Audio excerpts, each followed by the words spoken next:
familiar voices of KLEM Radio with you wherever you go with the Listen Live feature at KLEM1410.com, brought to you by Emily's Home Furnishings. Listen Live is a convenient way to catch that recent news update or listen to the game from your PC or handheld device. Always find the information you need at KLEM1410.com. This is 1410 KLEM Lamar's and on 96.9 FM.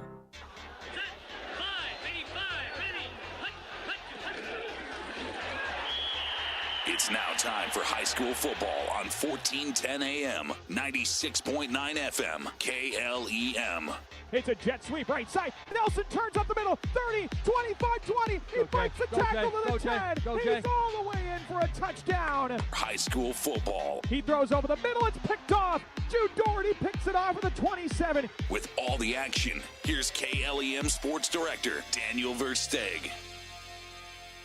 Well, a very pleasant good Thursday night to you, high school football fans, and welcome to Elwood Olson Stadium on the campus of Morningside University in Sioux City. It is time for week 2 of the high school football season, and we are getting things going early on a Thursday night as Lamar's Community plays their road opener, squaring off with the Stars from Sioux City North. Once again, good evening, everyone. I'm Daniel Versteeg, pleased to be joined once again for another football season by Gabe Davis as we pregame this contest for you, North and Lamar's. We're going to be hearing from, of course, the head coach of Lamar's Community Football coming up later on in our pregame coverage as well. That would be Mr. Ken Vigdahl. The Bulldogs, tough loss last week in overtime to Sergeant Bluff Luton, 21-15. Lots we can take from that, though. Sioux City North, meanwhile, they defeated an out-of-state opponent by only a few minutes here in the Metro anyway. South Sioux City, they defeated the Cardinals 21-13 last week here at home. But, Gabe,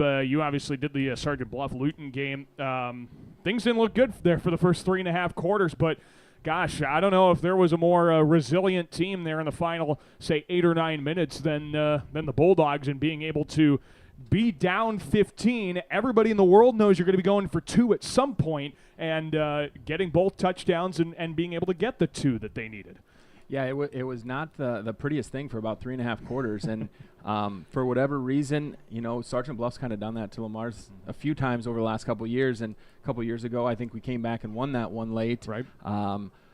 Came up a little bit short in overtime, but that last 6 minutes that's really what this team's going to be about. They're going to have that big play stuff, but they had to learn how to play. They're returning some quality guys, but they also lost some quality guys, and the younger kids are still getting their wits about them. You know, in basketball, you say you got to see one go through the net. Yep. A pitcher sometimes has to see one go over the plate.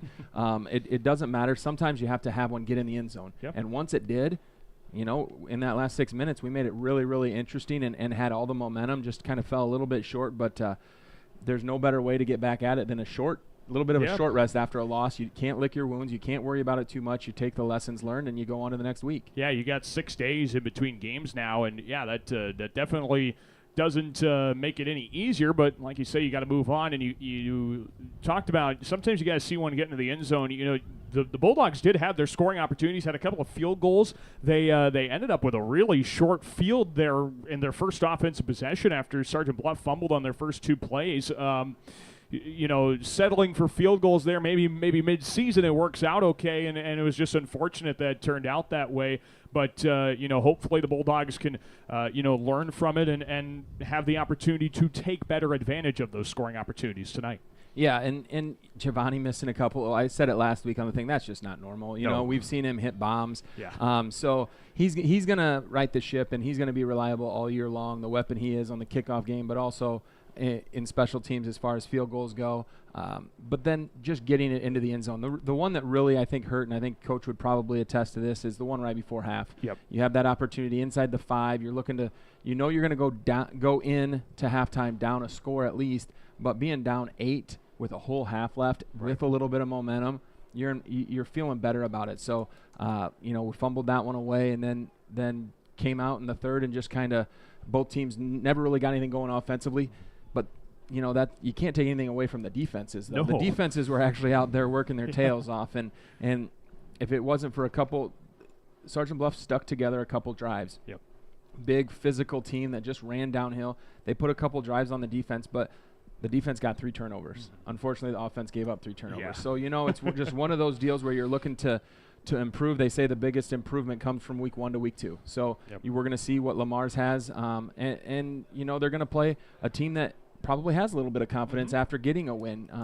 And so, last year I think we handled North, but it's a new year, it's new guys, and we'll see what happens tonight. Yeah, it's a totally different football team than what they saw last year. Obviously, the player that kind of caught everybody's attention last year for a number of different reasons was DeMarco Young.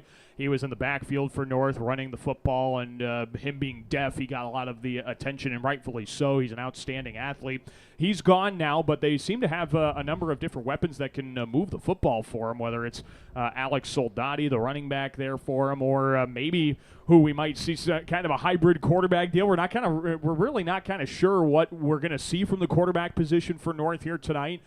Could see a Parker Peterson. He's been able to move the football. But the nice thing is, while both defenses shined last week, Gabe, I loved what I saw when it came to a new quarterback for the Mars. You never know what you're going to get. You could bring in Peyton Manning for his first start, and you never know what you're going to get from the quarterback position. Jamie Sitzman goes out there, completes about 3 out of 4 of his passes for over 200 yards, and only threw 1 interception. I think Coach Vigdal's got to be very pleased with that effort to start the season. Yeah, and Jamie comes in with little to no varsity experience. Not for any other reason, just he had Tegan Kazel ahead of him, and Tegan was a pretty good player. So, he comes in as a junior, and everything moves faster. The 1 interception was right about the 45-yard line, and it's something where the pass probably needed to come out a little quicker. Right. But last year at the JV level or in the past, it was probably Andrew Grant's running down past everybody. Also, Andrew's going to make that adjustment this week that he didn't make last week. So,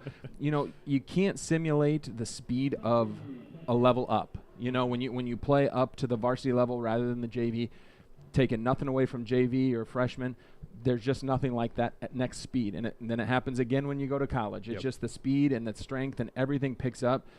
He did a great job last week, and I look for nothing but improvement out of him. Yeah, I'm looking forward to seeing what that week 1 to week 2 jump looks like at the quarterback position for the Bulldogs. And again, so many weapons for him to throw the football to. It really should be a good contest, again, against a North squad that is 1-0, and the Bulldogs are looking for win number 1 this season. The disappointing thing about a loss, obviously, is that you do lose, but you've been on some football teams, I'm sure, Gabe, yourself, that lost week 1, bounced back to win week 2. It's usually because the players take some ownership and take some leadership here, and I know that's kind of been the big thing for the Bulldogs here in this week of practice is, just owning up to whatever mistakes it is and coming out in practice and righting the ship and being a much better, more well-executed football team. Yeah, absolutely, and that goes to what Coach Vigdal and the staff, the culture that it's created. And culture is a buzzword, and everybody wants to have good culture, and you're going to hear it all the time.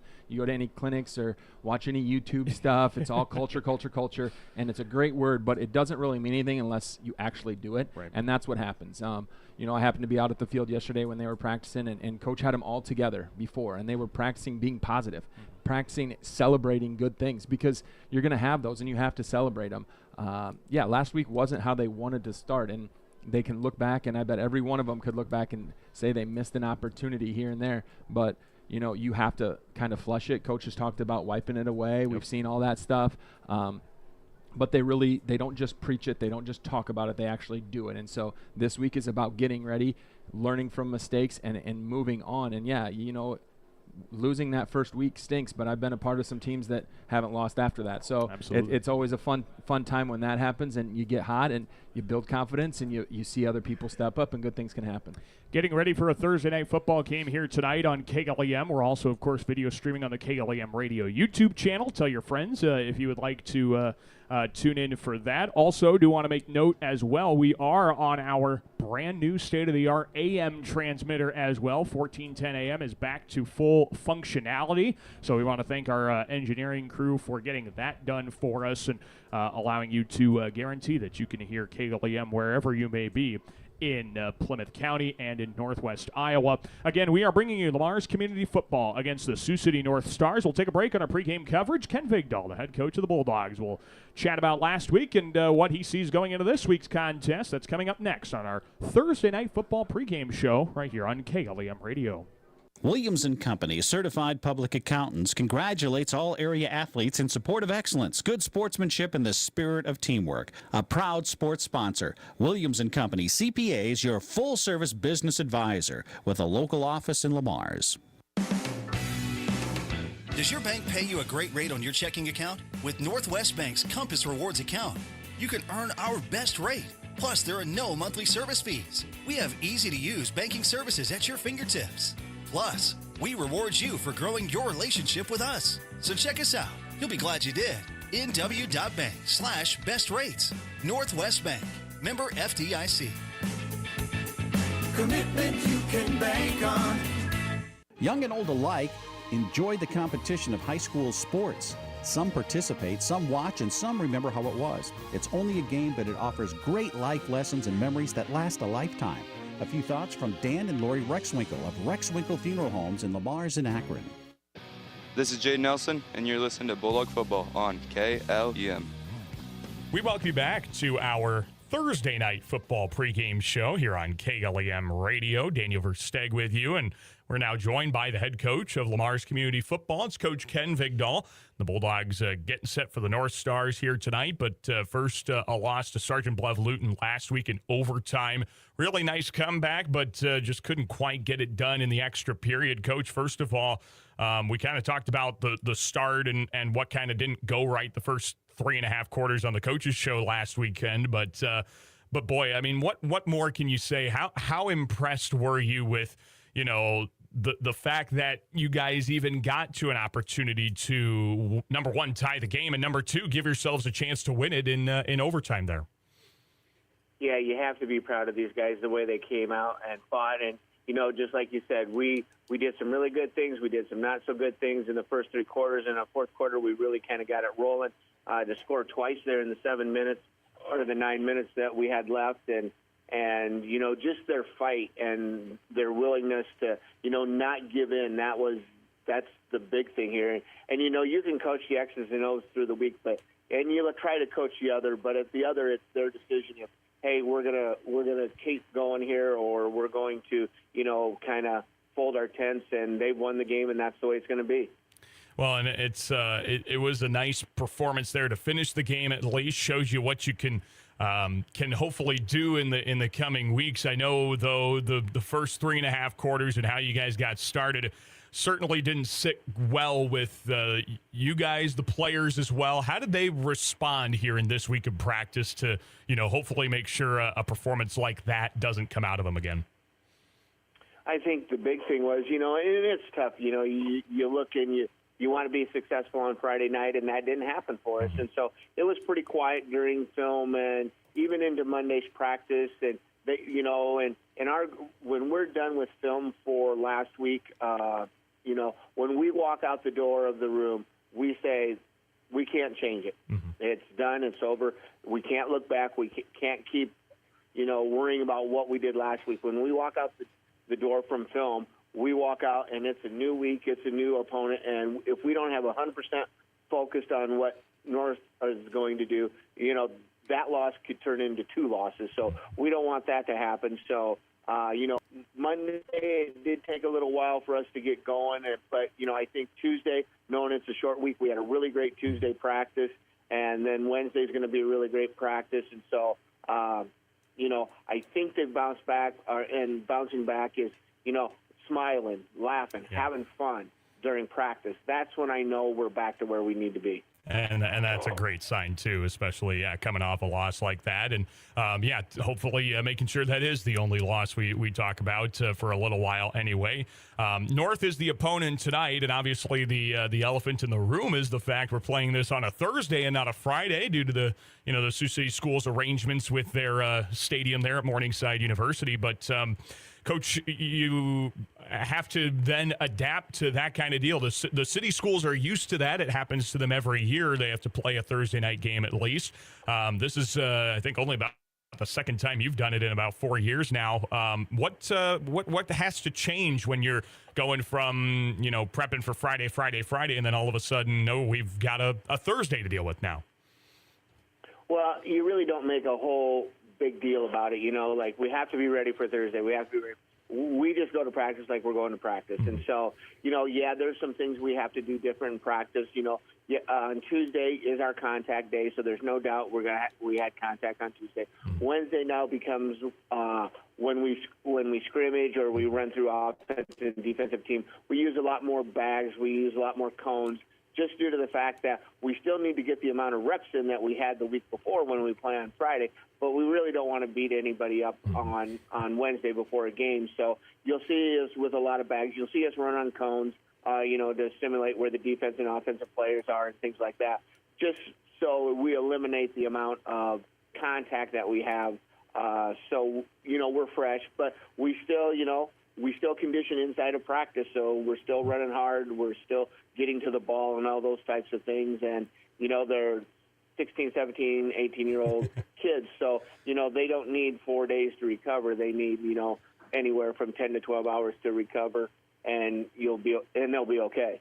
Gosh, wouldn't that be nice, Coach? It'd be nice if we could do that still. Yeah, if I do something like that, it takes me a week and a half, 2 weeks to recover. So, Same boat here. My body ain't quite what it used to be anymore either. We're chatting with Ken Vigdahl, head coach of Mars Community Football. So the opponent now tonight on this Thursday is Sioux City North, a team you were able to take down last year, and hopefully we're talking about the same thing again this year. Coach, they're coming off a win against South Sioux City, a team that had a pretty good running game from what I understand. What kind of things jumped out when you watched film on the Stars from last week's contest? Well, their defense, they ran a 4, and that's what we anticipated a year ago, but they came in with a 3 front. So we'll practice against a 4 front and a 3 front to make sure that we're prepared for whichever defense they put in there. And they ran a few different snaps of a 3 front for a defense, especially on 3rd and long and things like that. But we're primarily they want to stay with their 4 front, I believe, because they have 2 really big interior guys. I mean, they have guys that are, I would say 6 foot, 280, 90 pounds.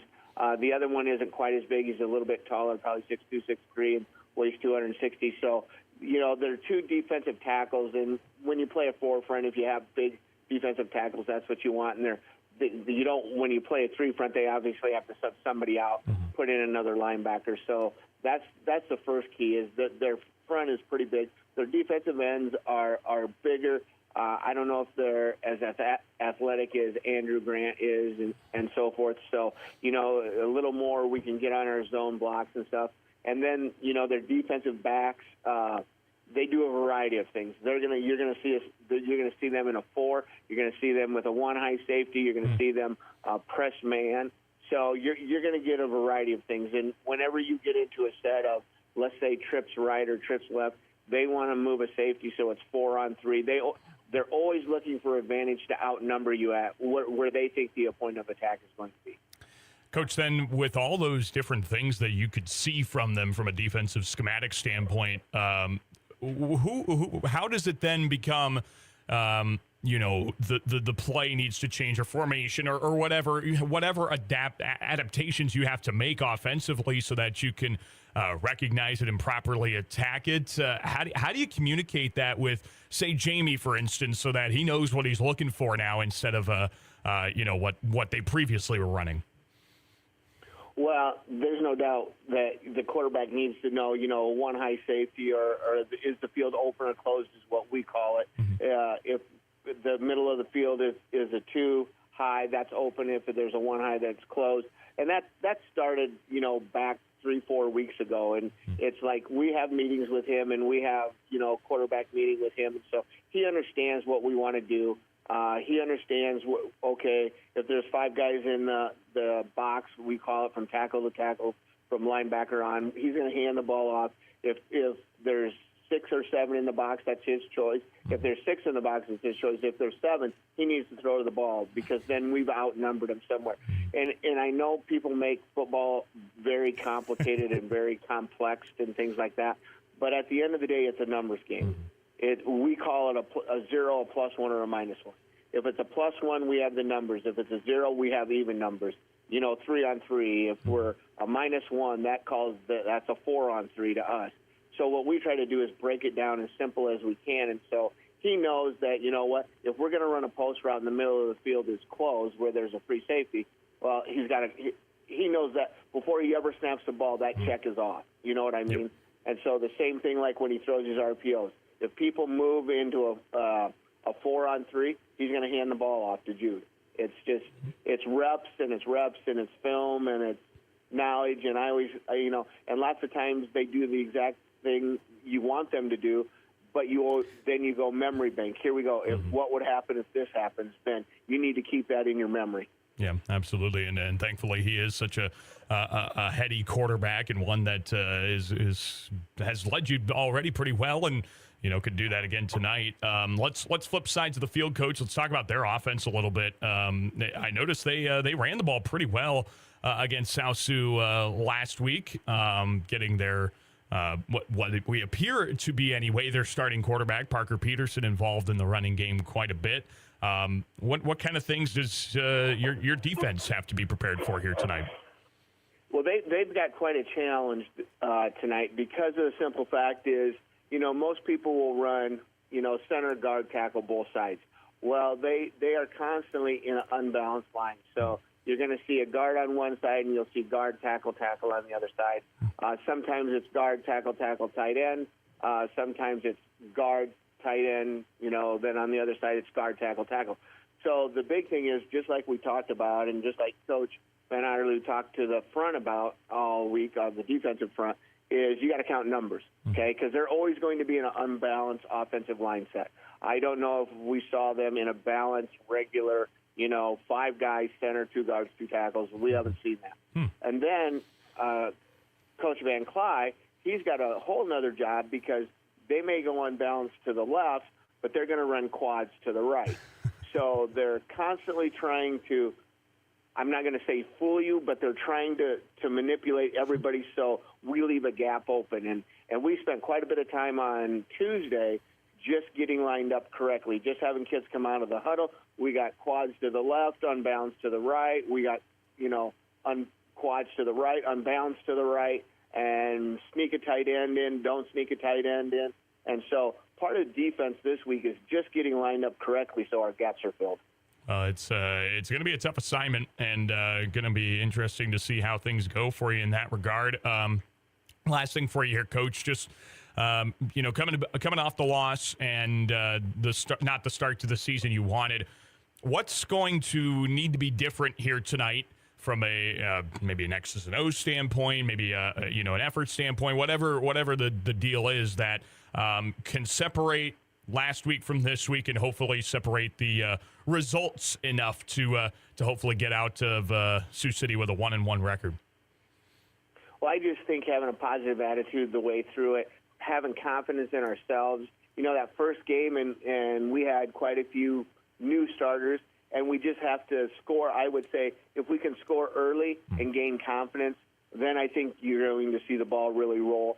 Same way with the defense. The defense gets a stop or an interception like they did last week, you're going to see nothing but confidence. So I just think we have to be us. We have to, not worry about the outcome, actually, just worry about what we do, play in and play out. Am I reading every time? Am I sliding and diving as our age, taking the right steps as an offensive lineman? And we do all those things correctly, the outcome really takes care of itself.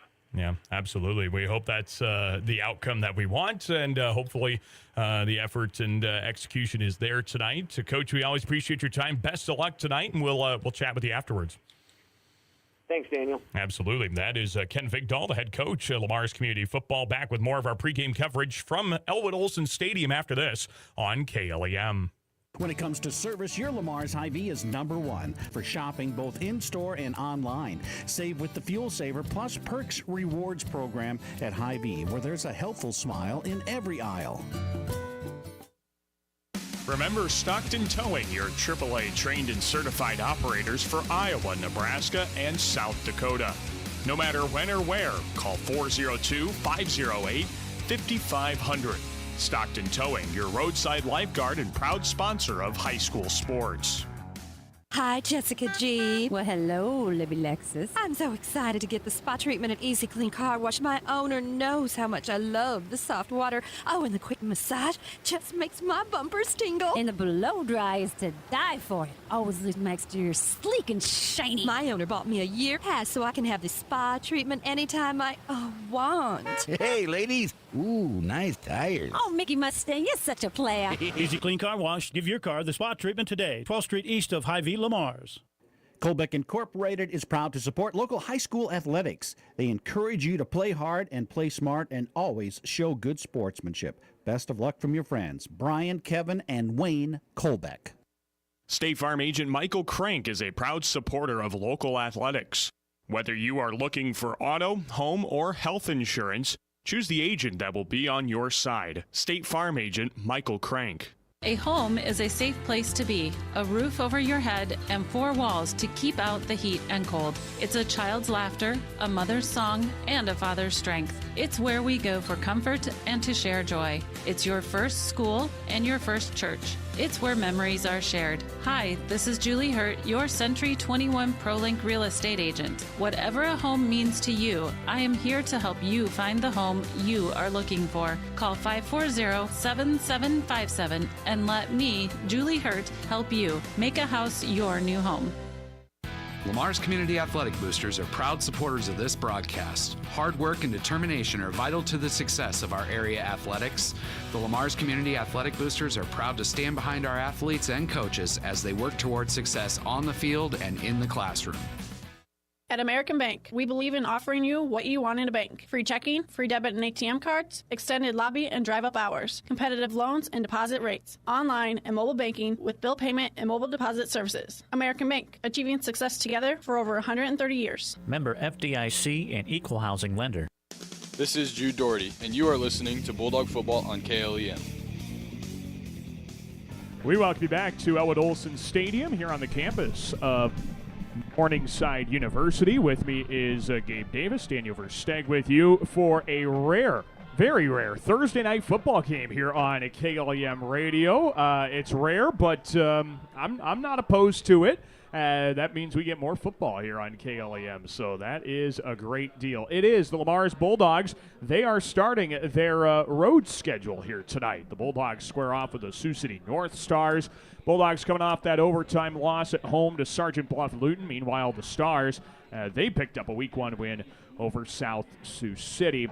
And both pretty close games. Both teams separated by just one score in their contest. The winning team put up 21 points in both games, so very kind of even there as far as that concerned. But the Bulldogs, you heard from Coach Ken Vigdahl, lots of things they needed to get cleaned up, but the nice thing was it sounds like practices did go well this week. It seemed like whatever they needed to work on did get worked on and did hopefully get cleaned up. We're going to find out pretty quickly, but the nice thing is you always want to you want to go into a football game confident.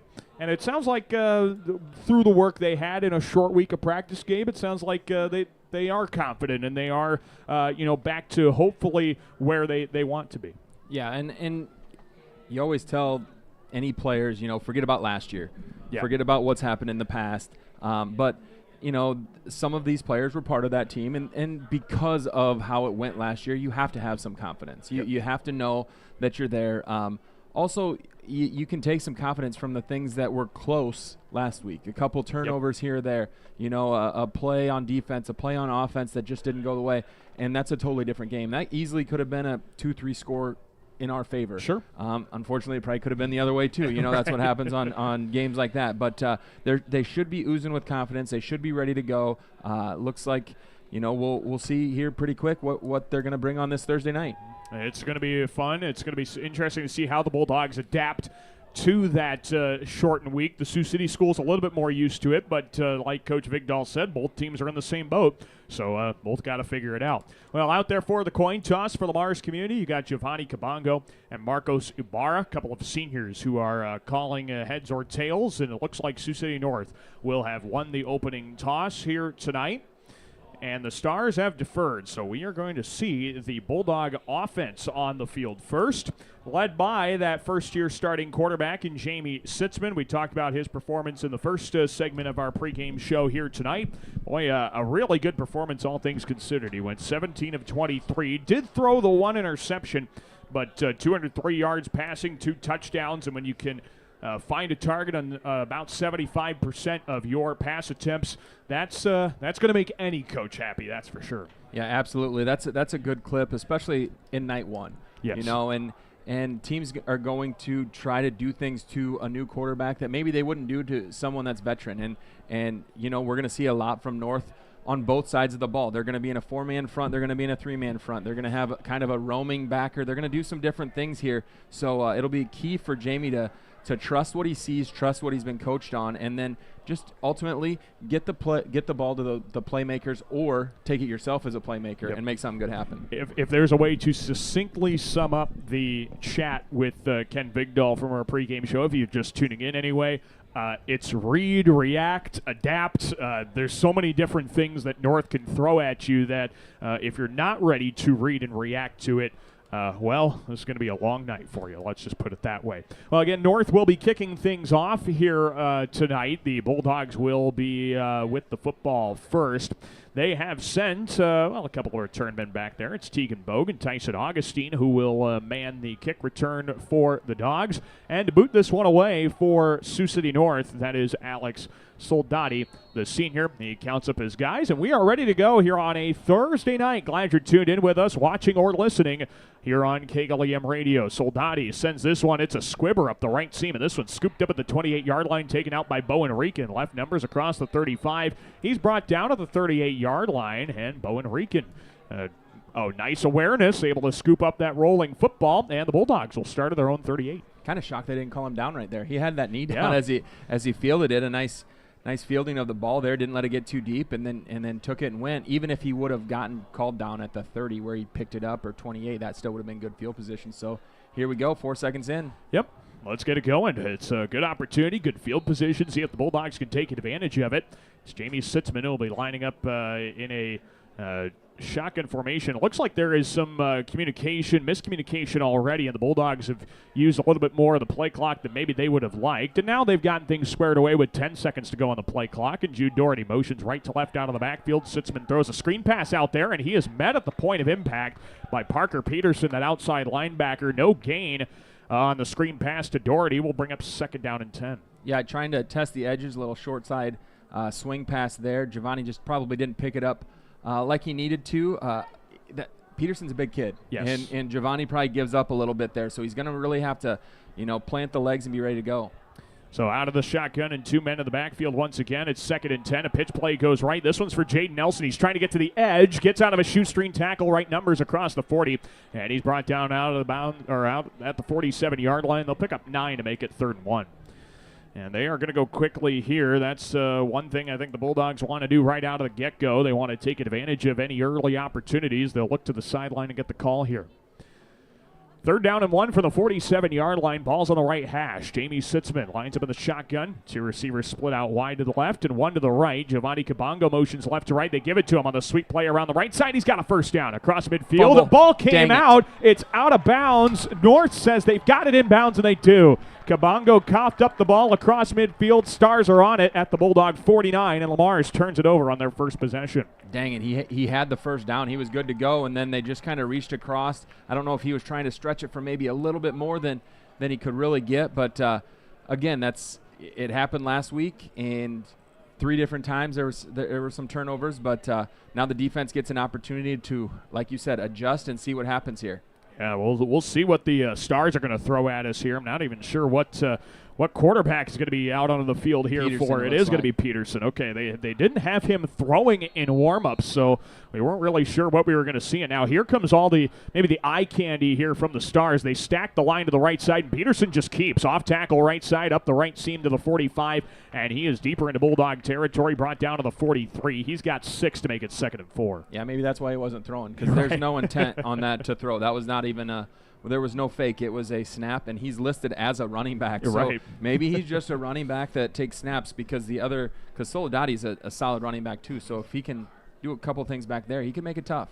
So 2nd down and 4, good gain on 1st down as Parker Peterson lines up in the pistol. He ran for 43 yards last week against the Cardinals. Takes a snap and he gives left side, and this ball is fumbled. The Bulldogs are on it at the 49, and therefore it is Andrew Grant. He rushed off the edge, took advantage of the bad exchange, and the Bulldogs will have a 1st down right back. Yeah, it looked like there was a little counter action, and we did have some penetration from the line that maybe made Soledadi kind of bounce a little bit there and didn't quite get what he needed to, and the Bulldogs fell on it, so we'll take it. So the Bulldogs are now at the 50-yard line with 10:16 to go here in the first quarter, and back-to-back fumbles have gotten things started in kind of a strange way here tonight. 1st and 10 for the Mars, right at midfield, right where they're picking up right where they left off. 2 receivers, right, 1 left. Sitzman gives to Doherty. Penalty flags fly.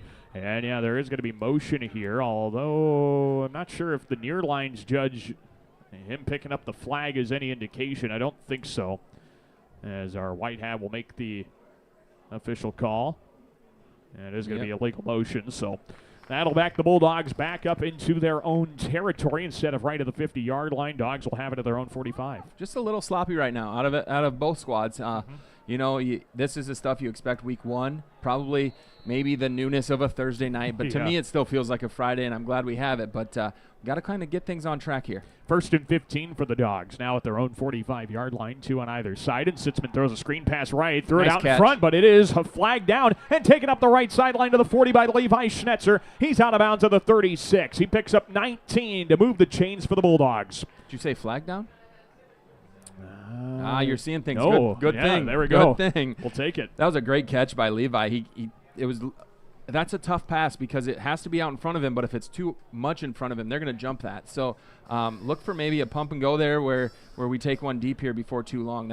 We're now in their side of the field. 19 yards for the Bulldogs on that play to Schnetzer. 1st and 10 at the Star 36-yard line. Now they're going to give it to Levi. Off tackle running on the sweep left side. Good block from Doherty. Tried to cut back middle. Spins out of a tackle 35. Still on his feet at the 30. He gets wrangled down there at the 30. A high tackle. Brought down for a gain of 6 to make it 2nd and 4. Yeah, he's slippery getting through there. You almost, those are the ones that aren't a face mask, but they look like they could be. Yeah. So Levi's going to go out. Looks like he had a little something happen maybe to his hand there, but we'll get Bowen Reekin in here along with sophomore Colin Murphy making his debut out there on the varsity field. That's good to see. He's split out wide to the right. 2nd down and 4 from the Star 30-yard line. Out of the gun, it's Sitzman giving up the middle. Andrew Grant, he gets wrapped up at his ankles and brought down after a pickup of 2 to the 28-yard line. It's now 3rd and 2. And this is where you wonder, is it going to be a 4-down territory type situation? You know Giovanni could kick this, but it's still probably, it's probably on the edge. And so if you can keep it in the middle of the field, you probably have a better chance of kicking it. Otherwise, this might be 4 downs if you don't get it. Yeah, and also is there maybe, some hesitation to do that after missing 2 field goals last week? That would be the other part of this here. 3rd and 2. Hopefully we don't have to come to that. They fake the jet sweep, and a bad handoff again. This ball's on the turf, and I think the Stars have it once again.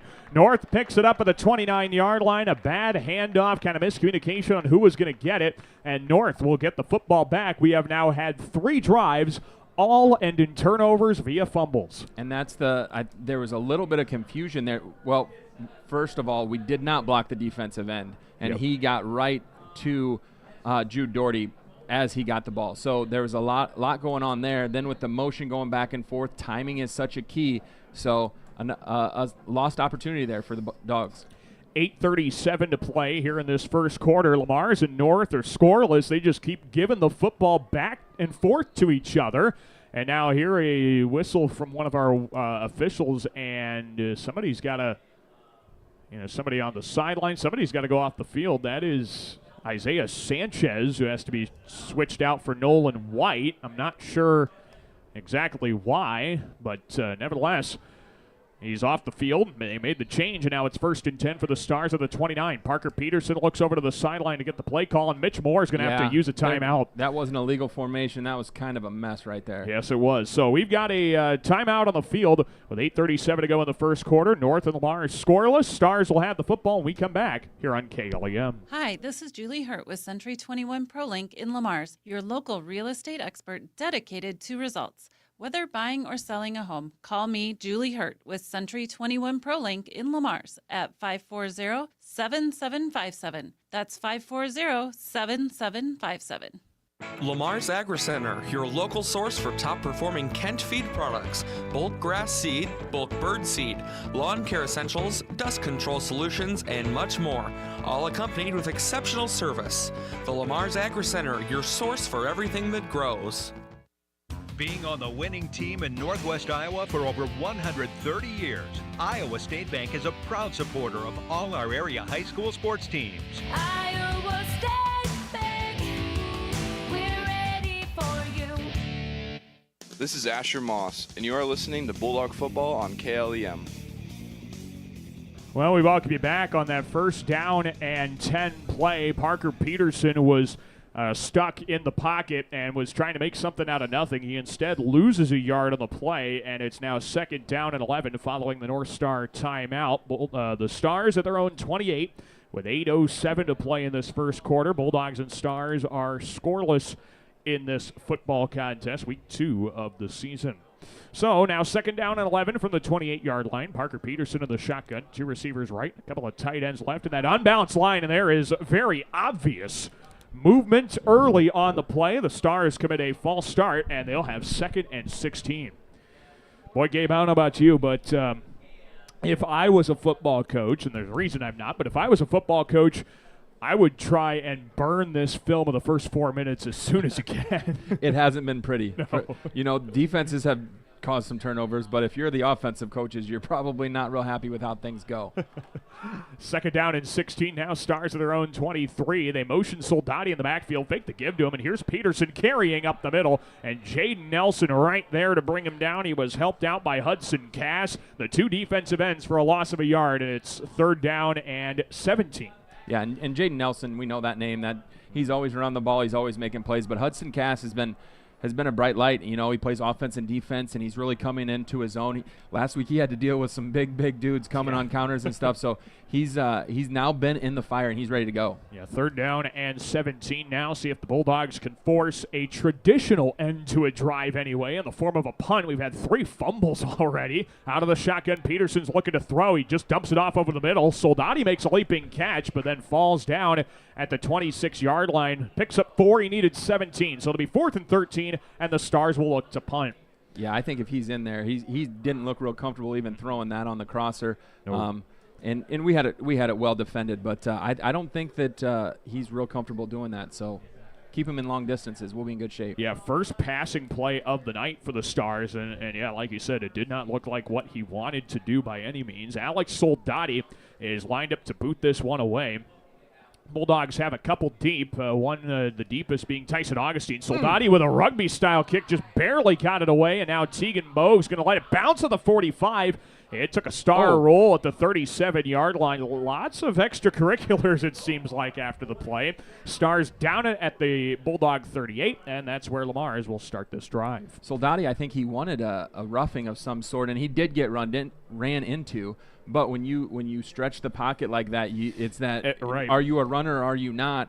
You can't go that close and then expect the official to bail you out. Sometimes they do, but the good ones won't do that. Yeah, you kind of lose your protection at that point. Absolutely. As a kicker. So 1st and 10 for the Dogs, 6:19 to go in the first quarter, still scoreless as Giovanni Kabongo motions across the line. Sitzman looking to throw deep over the left sideline. He throws an interception at the 30-yard line. This one is picked up by Demarion Foster. Takes the right numbers 40, 45, and he is out of bounds. Near midfield of the 48-yard line, Jamie Sitzman a little overthrown of the target down the right sideline inside Bixaman, and the Stars have forced their 3rd turnover of the night. Yeah, Jamie just missed Tyson Augustine for 6 down the middle. He was wide open, ran right past the linebacker. There was nobody else there, and he just kind of got locked in on Cy. Thought maybe Cy could beat him or be bigger than him, and it just didn't work out. So now the defense jumps back out there. Boy, this has been one of the weirder starts to a game I have seen in a very long time. The Stars now have 1st and 10 from their own 48-yard line following their 3rd turnover of the first quarter. 3 receivers left and 1 right. Parker Peterson.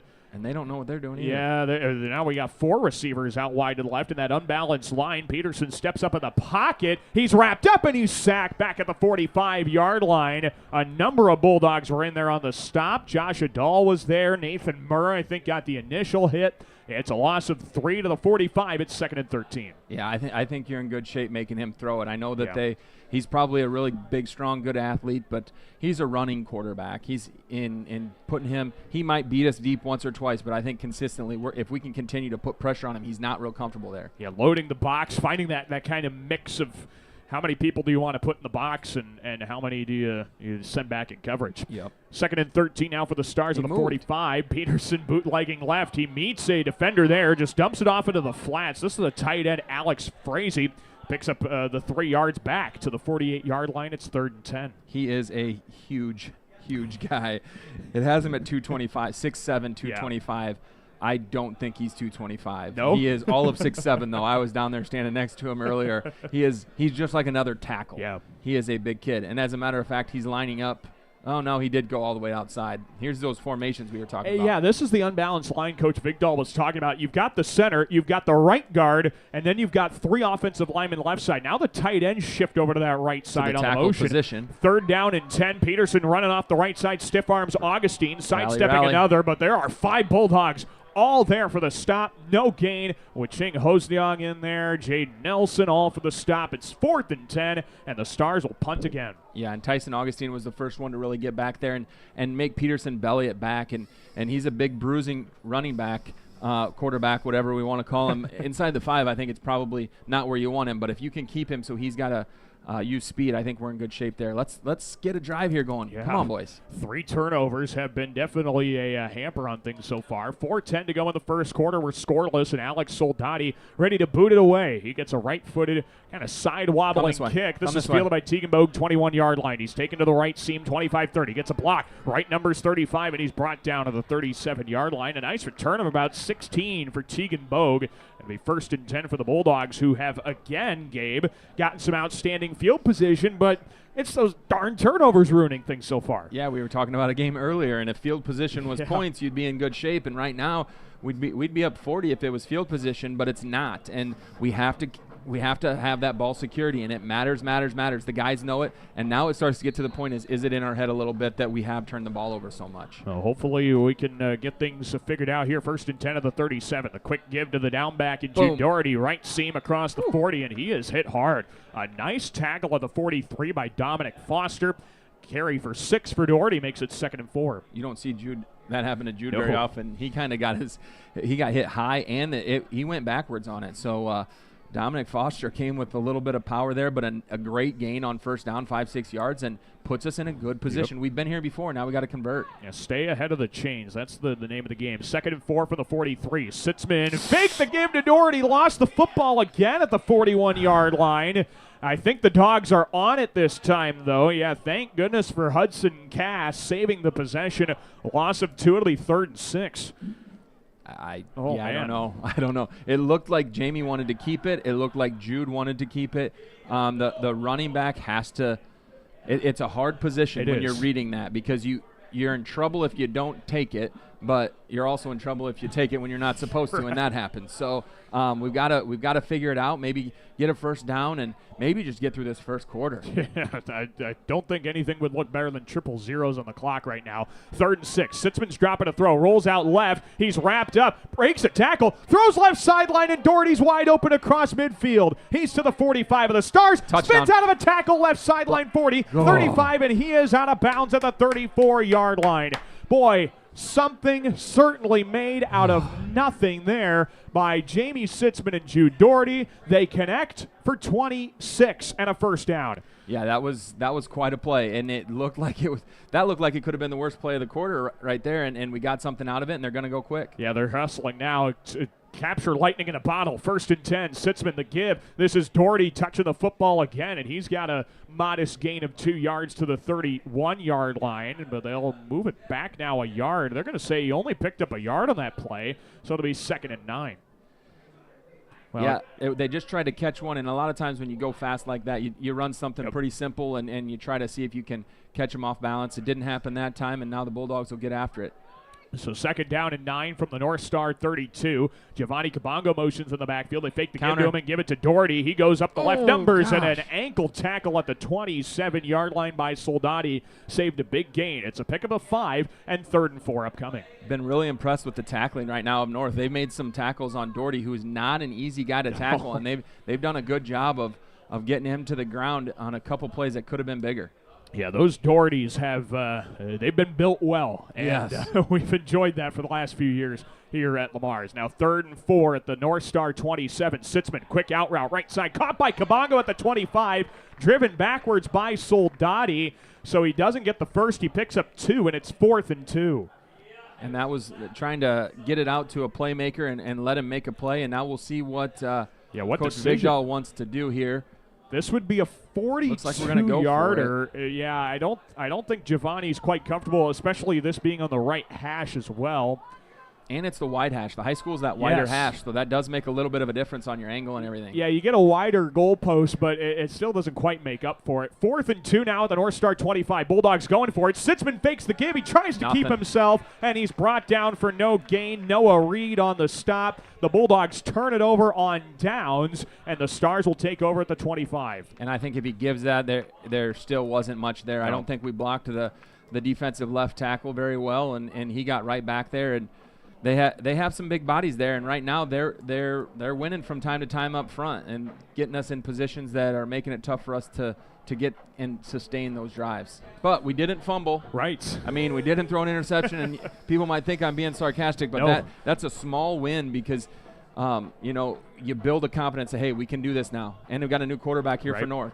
Yeah, if you're just tuning in, this was the first drive. The Bulldogs did not turn it over. They turned it over on downs, but didn't give the ball away. 1st and 10, it's Zach Hagan, the quarterback. He gives up the middle, and this is Devontae Warfield, who picks up a yard to the 27 to make it 2nd and 9.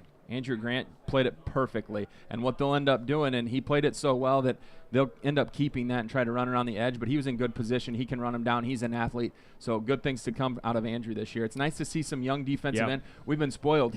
We've been spoiled with Alex Allen out there, and we had Hogue last year, and we've had good defensive ends. So now we got some young, fresh blood out there. With 8 seconds to go in the first quarter, the Stars, this will be the last play of the quarter, or they may not snap it. Looks like they won't snap it. So that will be the end of one quarter of play here in Sioux City. And after one quarter, we are just as scoreless as we were when we kicked off this contest. Nothing apiece in this contest, so we'll take a break. Second quarter comes your way next here on KLEM. Advanced Eye Healthcare, Dr. Becky DeRuyter knows all of our student athletes need to keep their eye on the ball. Make sure with an eye exam at Advanced Eye Healthcare at Walmart Vision Center in Lamar's. Dr. Becky DeRuyter. Peace Pizza House is your destination before and after the game. Whether you need to feed the whole family or just looking to get out before the game, make sure to stop at Peace Pizza House. You'll find many appetizers, burgers, salads, pasta, and of course, Peace Pizza House outstanding pizza selections. Your entire family is sure to find something they're looking for. Peace Pizza House would like to wish our local teams the best of luck this season. Get more because you deserve more with Kylie Petty's Century 21 ProLink, serving Lamar since 2011. Wishing our local teams a successful season. Visit KyliePetty.com for your real estate needs. This is Chad Vanderweerd, and you're listening to Bulldog Football on KLEM. And we welcome you back to Elwood Olson Stadium here on the campus of Morningside University in Sioux City. With me up in the booth is Gabe Davis, Daniel Versteg with you. after a very interesting first quarter of football. We remain scoreless. Let me quickly go over the drive results here for you if you're just tuning in. On the first drive for the Mars, they fumbled it away. Sioux City North, second play of their drive, they fumble it away. Lamar's next drive, they pick up a first down and then fumble it away. North goes 3 and out on that ensuing drive. The following Bulldog drive, first play ends in an interception. North goes 3 and out. Lamar's gets down to the 25-yard line and turns the football over on downs.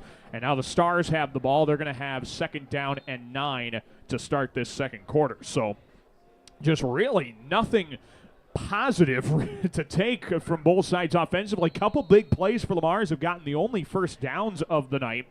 We'll see how things progress from here. North with a new quarterback out there. Zach Hagen's in the shotgun.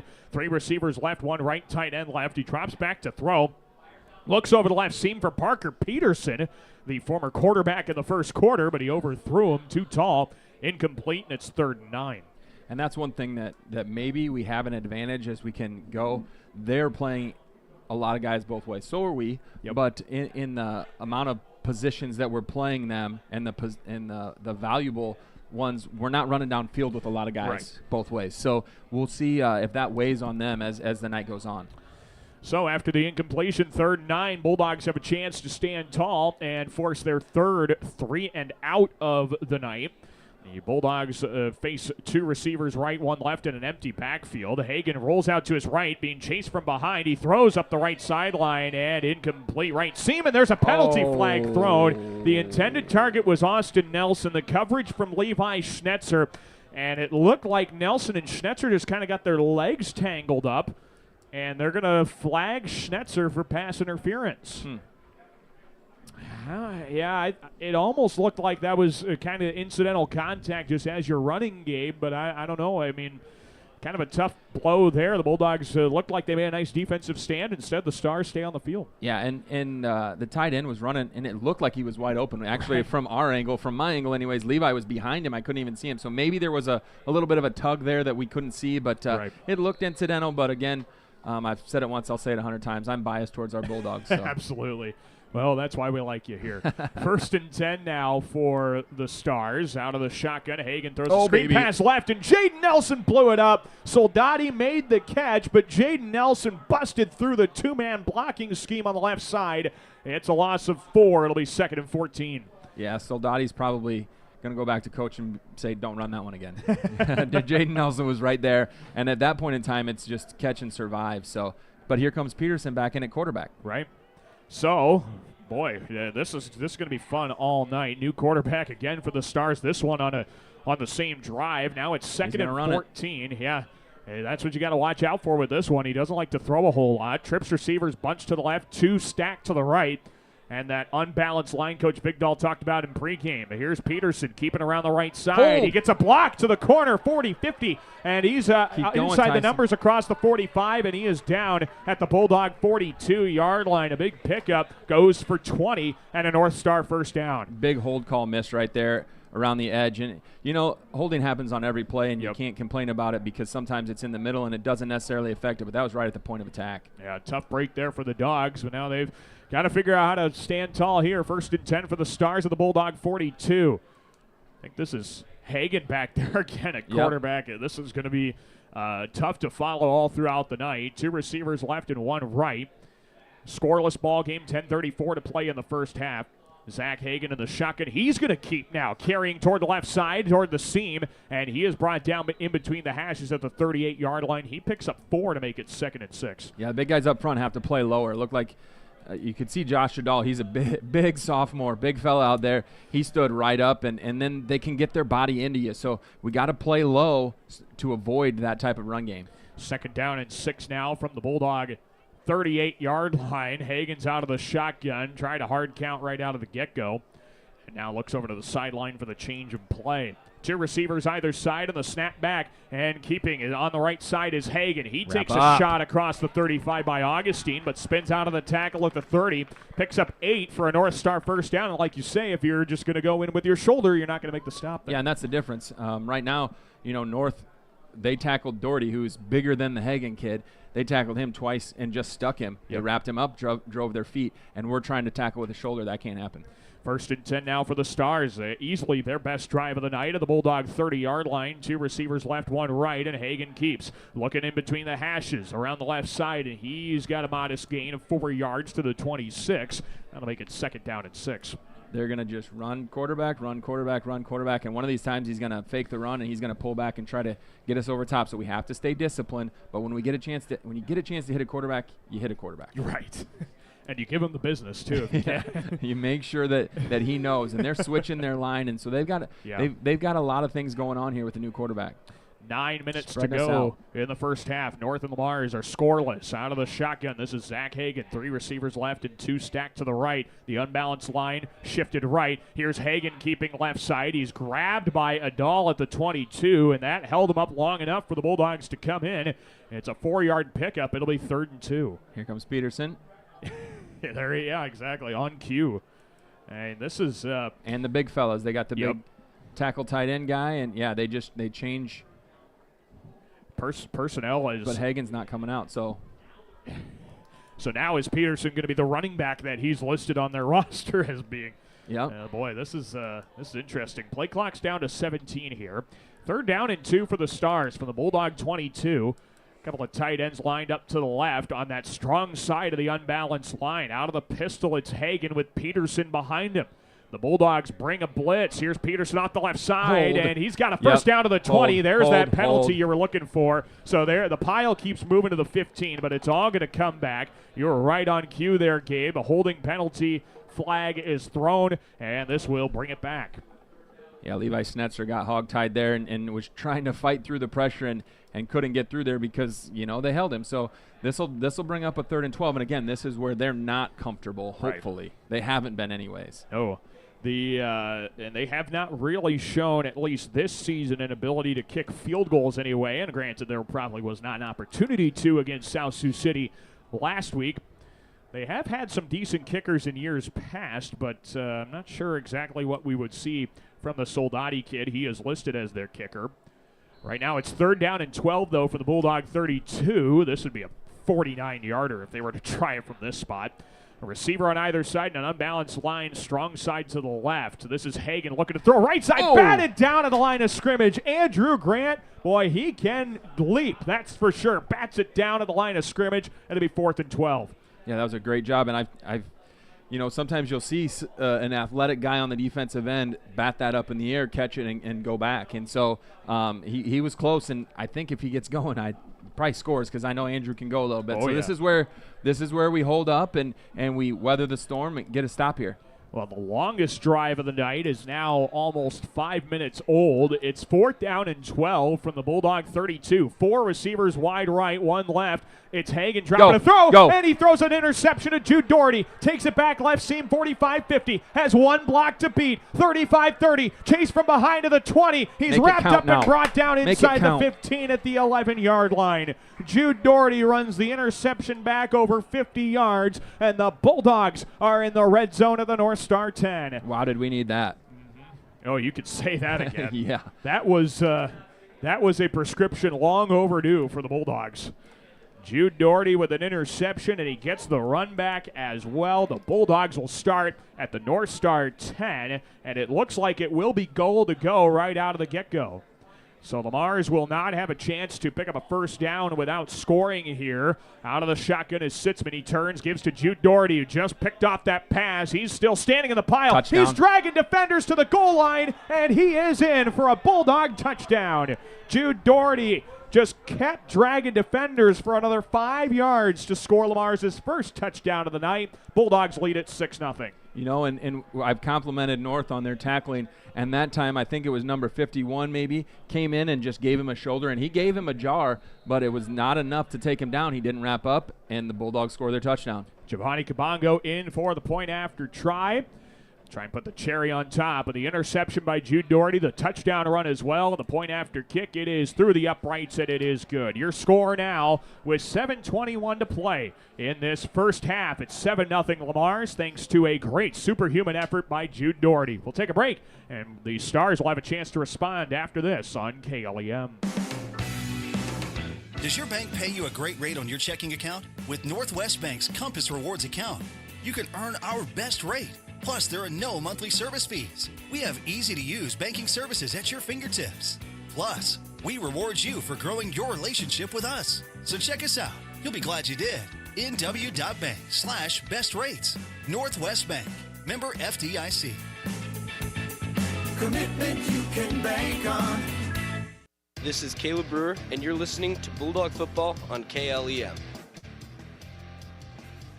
We welcome you back to Elwood Olson Stadium here on the campus of Morningside University. With me up in the booth is Gabe Davis, Daniel Versteg with you. Your score now, with 7:21 to play in this first half, it is Lamar's 7 and Sioux City North nothing, thanks to an incredible superhuman effort by Jude Doherty. First, he picks off the pass. He runs it over 50 yards back to the 10-yard line. And then on the first play from scrimmage, he runs it 10 yards in for 6, and it's 7-0 in favor of Lamar's first points of the night. So now Giovanni Kabongo will boot this one away, and yeah, Gabe's holding up 10 hands. Right now the Bulldogs have 10 players on the field in kickoff formation. Giovanni Kabongo did not count it out, and well, they can play with 10 guys, and it looks like that's what they're going to do here. 10 guys lined up in the kickoff formation, and now here comes Giovanni Kabongo to boot it away. Thankfully, though, when you have Giovanni, he'll just kick it in the end zone for a touchback, so it doesn't end up mattering. North will get it back at their own 20-yard line. Yeah, thankfully we have him, but that's not a habit we want to get into, because that didn't get in as deep as maybe he has from other times. So we don't want to do that too consistently. But, you know, going back to the interception, I don't know where Jude was actually lined up, because they were totally empty. Right. And so he just dropped into a curl window, and the guy threw it right to him, and then he went as fast as his legs could take him, and he carried some guys all the way inside the 10, and then finished it off on the offensive side. Yeah, he had one block of the quarterback, Zach Hagan, that kind of held him up long enough for somebody to chase him down from behind, but yeah, he was able to get his touchdown on the offensive side of the ball. Peterson. Now it is 1st and 10 of the 20, and yeah, it is Parker Peterson in at quarterback all by himself. He'll motion a receiver left to right in the formation, take the snap. He's going to look to throw right out of the get-go. Has a good pocket. Now he throws over the middle, and a leaping catch made by Isaiah Sanchez. Great grab across the 30, brought down by Nelson at the 33, 13 yards and a North Star first down. Andrew Grant was just a half a step off of really making that tough. Peterson stood in there tall and made a nice throw. Jaden Nelson was in good coverage and just where the ball needed to be. Well, maybe he does look comfortable throwing the football. Maybe. We might have underestimated him here tonight. 1st and 10 of the 33. Peterson again will drop back 3 steps to throw out of an empty backfield. He steps up into some pressure, and he's going down for a loss. Back at the 28-yard line, I see Nathan Murrah there in the bottom of the pile. Josh Adall was there. A loss of 4. It's 2nd and 14. Hudson Cass did a good job of coming around the end. I'm going to say the tackles out there, because I don't know. They've got a weird lineup going, but came around the edge, forced him back up right to Murrah and Adall, and that's exactly what you want as your defensive ends. Yeah, do you have 2 tackles on the right side of an unbalanced line? I don't even know how you would describe that. And now a hard count. They moved. Their quarterback moved. Yeah, I think Parker Peterson took a step back in the shotgun there, so I think this might end up – no, it is going to be against the Dogs. So there was movement, and it ends up going against the Dogs. A 5-yard encroachment penalty will make it 2nd and 9. Dang it. Yeah. That gives them those yards back that they lost on first down. Yeah, they bid on the hard count there, and that unfortunately did the Bulldogs in. Coming up at the half, we will bring you a first-half recap of this contest and give you our thoughts on what we'd like to see maybe come half number 2. 2nd down and 9 from the 34.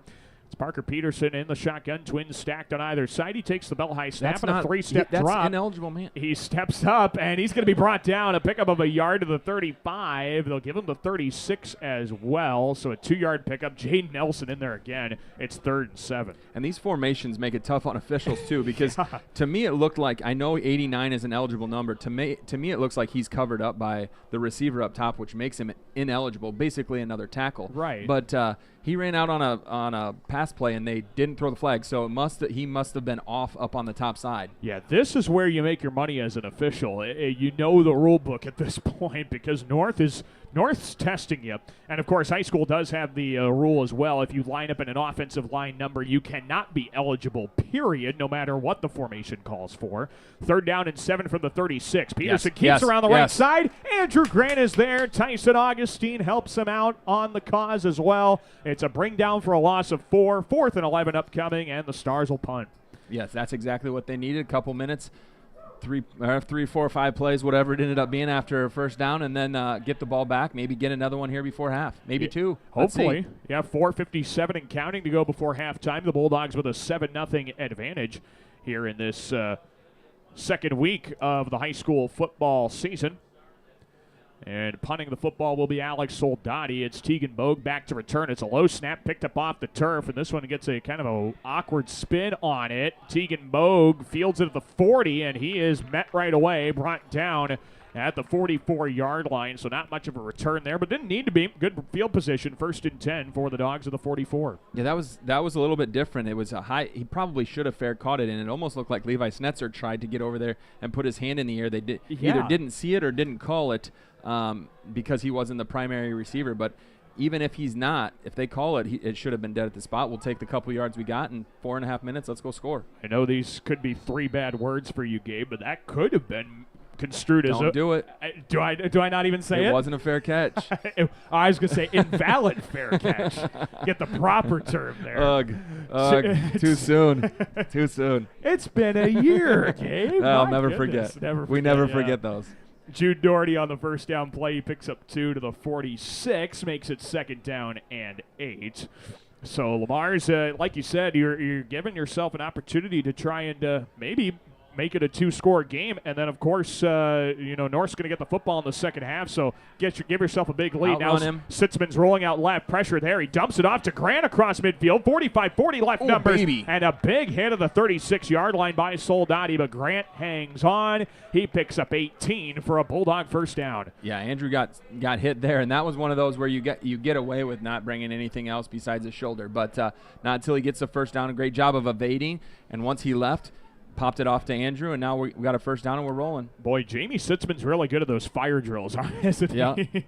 1st and 10. Kabongo motions to the backfield. Outside. They give it to him. Jet sweep around the corner. 35-30. Good block downfield from Nelson. Oh, that's late. He's driven out of bounds at the 25, and there is a late hit after the play. He was out of bounds and cracked by a North defender. He picks up 11, but that is not going to be the end of the pickup for the Bulldogs. Yeah, that shoulder cost you. Yes. That was Soldati again, and he came in and got one on Andrew, and then he got a late one there on Giovanni. So 11 yards on the play for Kabongo. Whatever is penalized here will be tacked on to the end of the play. And our official will deliver the personal foul, late hit out of bounds call. That'll be... It is just going to be half the distance to the goal, but the Bulldogs will get into the red zone now at the North Star 13-yard line. So they get 11 on the run by Kabongo, another 12 on the penalty. First down and 10 now with 3:38 to go before halftime, and the Bulldogs on top 7-0. Important to score here.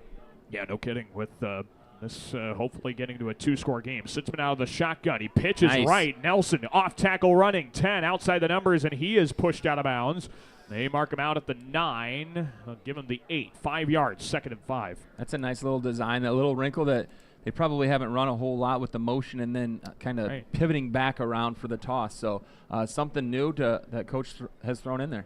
I think everybody there in the building would think that ball would go to Jude, though. Yeah. But, yeah, that's a nice turn and pitch by Sitzman, and hopefully something they can continue to succeed on. So now the Bulldogs appear to be just kind of taking their time now and trying to leave North. Not a whole lot to deal with here in the second quarter. It's 2nd and 5 from the 8. They motion a man in the backfield. Penalty flags fly as the keeper is for Sitzman. He's got a first down to the 3, but I think we're going to get an illegal motion against the Dogs. Yeah, I think we're moving forward a little bit. Yeah, just a little bit. Andrew Grant, I think, was the motion man. Maybe Bowen Reek. I think it was Levi Snetzer. Levi Snetzer, okay. Yep. 2, 5, and 6 all kind of meld together up here. It's a 5-yard illegal motion penalty, and the Dogs are backed up to the North Star 14. Yeah, I think we just got a little bit antsy there. It might have even been Jude with a little bit of a jump there. You're going to get the ball, and so you get a little excited, and hopefully you can get into the end zone, but didn't happen there. So 3 minutes to go in the first half. 7-0 Dogs. Pistol set. Sitzman bootlegs left off the play action fake. Throws. Leaping try and unable to bring that ball in is Bowen Ineligible man. And another penalty flag. Yeah, an ineligible man downfield. So now the Stars have the question, do you take the down or do you take the distance here? I think you move them back, in my opinion. But we'll see what the coach decides for North. But I think you move them back because you know they can kick a field goal from there. Right. On third or on fourth down if they don't get much. It's either third and 11 or 2nd and 16. They're going to decline this. Yeah, so this is going to be 3rd down and 11. Okay. So they take the down. That's more important, evidently, to them right now. Some of these are no-brainers, and every coach will do the same thing, and you get into these spots, and there's obviously 2 ways to look at it. Yep. That'll bring up 3rd. I don't think there's a wrong decision, though. No, in that absolutely situation. not. Yeah. Absolutely not. And now it looks like Lamar's is going to take a timeout here. Yep, they will. With 2:49 to play here in the first half, it's Lamar's 7, North nothing. The Bulldogs will have 3rd and 11 from the Star 14. We come back here on KLEM Radio. Success is born of skill and team. Like the teams playing, CNOS has combined award-winning skill and teamwork into the premier medical facility in the region. For the areas of joint, bone, muscle, nerve, and brain are treated with the skills of comprehensive care from a team of highly trained experts. And CNOS takes care of many of the student athletes in Siouxland. CNOS is proud to bring you this game. Go to cnos.net to learn more. Galen Catholic School, excellence in education, leadership through Christ. For information, check their website at galencatholic.org. This is Ken Bigdahl, head football coach of the Mars football team. You're listening to Bulldog Football on 1410 AM, 96.9 FM KLEM. And we are back to Elwood Olson Stadium alongside Gabe Davis. Daniel Versteg with you. 3rd down and 11 and a whistle before the play started, and now North wants a timeout. So both teams have now called timeouts, and for North, that's their 2nd timeout of the half. Lamar's used its first just a moment ago. What we do want to remind you, coming up at the half, we will have a recap of the first half, kind of get you some stats, give you some of our thoughts on what we saw. Obviously, the turnover numbers are just gaudy at this point. We kind of burned through all our turnovers in the first half of this first quarter, actually, but we'll recap that all for you. And again, while we have a little bit of time, we do want to remind you, this is not our only football broadcast of the week. That's something we can say, finally, with this being a Thursday night contest. Join us tomorrow night from Jim Lorenzen Field. District opener in Class A, District 1. I always say this is one of the best districts in the area. It's going to be Galen Catholic against MMCRU. We'll have the coverage. Myself and Gabe Davis will be on the call for that. We'll get pregame started at 6:15 with a Radio Iowa scouting report, and then we'll be on the air at 6:30 with the Jays and the Royals right here on KLEM, and, of course, video streaming as well on the KLEM Radio YouTube channel. 3rd and 11 now from the North Star 14. Schnetzer motions to the backfield. Jet sweep, now a reverse. Around the left side, Jaden Nelson carries up the left seam to the 10, to the 5. He's tackled short of the down to gain at the 4-yard line. It'll be 4th down and 1 on a pickup of 10 on a great reverse. Yeah, Jaden gets up a little hobbled, which doesn't make you feel too good about things, but that'll put Tegan. Is that Tegan? Nope, that's Andrew Grant. Excuse me. Andrew Grant will come in, but that'll be a 4th down and 1. And this is, hindsight being 2020. Yeah. This is why you push them back 5 yards. Right. Yeah, you'd have 3rd and 6 instead if everything was to be the same. But now Lamar's wants a timeout, so we'll let them talk things over. 2:20 to go in the half. Dogs 7-0 leaders over the Stars. We're back with 4th and 1 after this on KLEM. MRK Insurance knows that teamwork is dream work.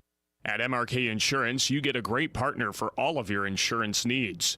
Visit them today on Central Avenue in Lamar's for a no-obligation quote for all of your insurance needs. That's MRK Insurance in Lamar's. Murphy, Collins, and McGill PLC in Lamar's supports our local student athletes, trusted for generations with reliable legal guidance. So when you are in need of legal services, consult with one of the attorneys at Murphy, Collins, and McGill PLC, located at 38 First Avenue Northwest, Lamar's, Iowa. This is Christian Cook, and you are listening to Bulldog Football on KLEM. We welcome you back to Elwood Olson Stadium in Sioux City. With me is Gabe Davis. Daniel Versteg with you. 4th down and 1 for the Bulldogs. This is at the North Star 4-yard line. Both teams are now down to one timeout left in the half with 2:20 to go in this half. And the Bulldogs up 7-0. Jamie Sitzman in the pistol. 2 receivers right, 1 left. Bootlegs right off a play fake. He's looking to run. Move. He jukes the defender right side, and he gets in for a Bulldog touchdown. Jamie Sitzman had one man to beat at the line of scrimmage. Stutter stepped around him the right side, and he's in for 6. Bulldogs lead at 13-0. Yeah, there's so much space out there, and even if you're a really athletic cornerback, that tackle's hard to make in that space. Yes. And especially when you know you can't give up more than 1 or 2 yards, you have to come up and try to make that. Jamie made a great play. Outstanding play at that. Bulldogs now up 13-0, and There Giovanni you go. Kabongo does tack on the point after try. 14-0 Lamar's, 2:13 to go in the half. We will take a break, and we'll come back with more Bulldog football after this here on KLEM Lamar's. Hey, Bobby Blazer, how long you been waiting in that line? Head over with me to Easy Clean Car Wash. They're going to get you in and out in no time and make that black coat of yours look like $1,000,000. Say, thanks there, Mickey Mustang. I've been out four-wheeling and I got lots of mud and stuff in my wheel wells and other places as well. Bobby, didn't Libby Lexus tell you that Easy Clean Car Wash will pre-spray those hard-to-reach places, give you a quick massage, and make you feel and look like a whole new truck? So that's what Libby Lexus has been up to. You know, Mickey, she's looking fine. Easy Clean Car Wash on 12th Street east of Hy-Vee and Lamar's. This is Jamie Sitzman, and you're listening to Bulldog Football on KLEM. Well, Jamie Sitzman finds the end zone. He welcomes you back to the broadcast as well. A 4-yard touchdown run on 4th and 1 has given the Bulldogs a 2-possession advantage, 14-0 with 2:13 to go before halftime. Alongside Gabe Davis, I'm Daniel Versteg with you, bringing you the contest here on KLEM Radio. You can also watch the game on the KLEM Radio YouTube channel thanks to our great sponsors, Pease Pizza House, Northwest Bank, Easy Clean Car Wash, and Julie Hurd at Century 21 Pro Link. Giovanni Kabongo gets into one, and this is taken 3 yards deep in the end zone by the Stars for a touchback. And North will have 1st down and 10 from their own 20-yard line. They have only one timeout with 2:13 to go before the half ends, so this would be the million-dollar question. But do you think they put too much into this one? I don't know what we could see. They're going to get the ball to start the second half, so that factors in too. Yeah, and it's interesting because, they haven't moved the ball a ton, but you know that they're probably capable of it. It looks like they have number 4, the Hagen kid, coming in at quarterback. Well, it'll be interesting to see what they do. They'll probably try to sling it to the edge a little bit and see if they can get a big chunk play. But other than that, Hagen's also had some positive plays running up the middle. Yeah, he's running it 4 times for 20 yards to go along with his throwing ability. 1st and 10, lines up by himself. The Bulldogs bring 4. Hagen rolls out to his right toward the numbers he's going to keep, 25, and he gets pushed out of bounds. They're going to say he's out short of the line to gain at the 29-yard line. No, they gave it to him maybe. Well, the far side is a better spot for the Stars. There it is. Yep, near side is at the 29. So 9 yards will make it 2nd and 1. But that's a nice read. He had a opening off the edge and just took it for a nice game. Yeah, it was a nice play by them. Look to see if they could get anything. Couldn't, and we'll see what they do here. They're not really hurrying, but not really not huddling or anything like that. 2nd down and 1 for the 29. Hagen keeps around the right side again. This time he's got a 1st down, and he's shoved out of bounds once again. That's another hit there by Cy Bixaman with Ching Hosniong there at the 32. 3 yards moves the chains. And Tyson Augustine was right there. I think he kind of dipped his head a little bit, lost his target, and ran right past him. So that'll bring up their 1st down. And now, they've only run a few seconds off, so they're in good shape right now. Yeah, they keep getting out of bounds, and the clock just keeps stopping for them. They're taking advantage of that for sure. 2 minutes to go in the half. The Stars only have 1 timeout as well. 1st and 10 from the 32, empty backfield. Hagen's going to motion out to his left, looking to throw. He gets crushed by Kabongo as he lets it fly. The pass is incomplete. Boy, I didn't know Giovanni had that in him. It's 2nd and 10. Deji had one last week, and I think he's been talking to a big brother saying, hey, I got one, you didn't. And Giovanni came right around the edge, and I don't know that the quarterback quite saw him. He snuck in behind Hudson Cass, and then the tackles that they have out there for North, and kind of surprised him, came right under the shoulder pads. Yeah, he was right there as the ball was being let go, and at that point, Hagen had no chance of completing the pass. So now it is 2nd down and 10, a minute 55 to go in the half, and a 14-0 Bulldog advantage in week 2 of the high school football season. It's a 4-man backfield. 5. Make it 5. Bring them all in. Why not? Here's one receiver right, and now a whistle and a timeout called by North. Yeah, our officials were kind of wondering which way the timeout was going. I don't think that was an eligible or a legal. Too many men in the backfield. Yeah, I don't think they had it, right? and so they were going to lose yards. But at this point in time, I guess maybe the timeout doesn't matter to you because you're not going down. But they haven't run much off the clock. They're at 2nd and 10 right now. If you don't get many yards here, you're going to give Lamar's the ball back. Right. And last week they scored in a short amount of time too. So we'll see. Yeah, you give Coach Vigdahl an opportunity where you make a stop here and maybe it's an incomplete pass or something. You give the Dogs a chance to say, all right, 3rd down, you don't get it, timeout, we get the ball, minute 40 to go. We could make something happen here. And you're a weird snap away from giving them the ball in a really bad position for you. So hopefully all this stuff we're putting out in the air lands somewhere down there on the field. That's what I try and do each and every time I call a game. 2nd and 10 from the 32. They motion a man, and Soldati gets it, trying to sweep around the left side, and Cabango's there for the stop. Giovanni in the midst of a pile brings him down for no gain. So it's going to be 3rd and 10 upcoming, and Lamar's is going to use their 3rd and final timeout. So a timeout on the field, and we're going to take this one with the Bulldogs. This will be our final timeout, I think, before halftime. So a minute 47 to go in the half. Dogs up 14-0. We'll be back with more Bulldog football from Sioux City after this on KLEM. Supporting our students in their endeavors at school is important to Prime Bank. Making sure that our students have the best chance for success is why we work hard to provide our backing. Prime Bank wishes all of our teams and groups good luck. Kemp's Dairy of Lamar's is a proud supporter of area athletics. They focus on strong, healthy bodies with all their dairy products, and they continue to strive hard to provide the best possible dairy products to their customers. That's Kemp's Dairy of Lamar's. This is Cy Bixman, and you're listening to Bulldog Football on KLEM. Well, we welcome you back here to Elwood Olson Stadium in Sioux City. With me is Gabe Davis. Daniel Versteg with you. This stadium on the campus of Morningside University, home to the 3-time NAIA national champions. Oh, I'm sorry. Was I not supposed to mention that? Yeah. Gabe? I'll let that one slide. Okay, I'm not in home territory here. 3rd down and 10 from the 32. And here is the play. They're Outside. running off the right side. It's Sanchez. He got the edge, 35-40. Right numbers, and he goes out of bounds. Did he get it? He did get it at the 43-yard line. He needed 10 and got 11. And the Stars will move the chains. So I don't think that's going to give Lamar's an opportunity to get the football back, barring a turnover, obviously. They haven't turned it over in a while, though. That's true. First drive of the second half, they turned it over, or second quarter, I should say. But we haven't had a turnover in 7.5 minutes, 6 minutes or so. So good opportunity for it here. And now the Stars line up. They have such funky formations. I've never seen some of these before. 4 receivers wide right. And they're going to throw it on a screen to Soldati, carrying up the right sideline. And he's going to stay in bounds at the 45, a pickup of 2.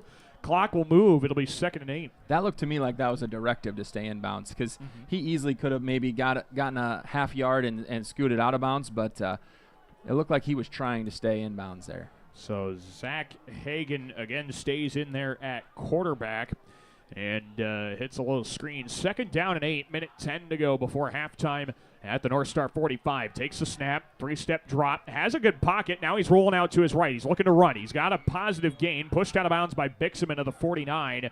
And a penalty flag is thrown at midfield. Oh, no. No, okay. He was trying to throw his threw the beanbag. wrong thing. I was like, there is no way. Hold on for just a moment. Ooh. Yeah, he was not. He did not intend to throw his penalty flag. He meant to throw his beanbag where the runner Hagan was out of bounds. So there is no penalty on the play. It'll be 3rd down and 3 for the Stars. That would have been bad.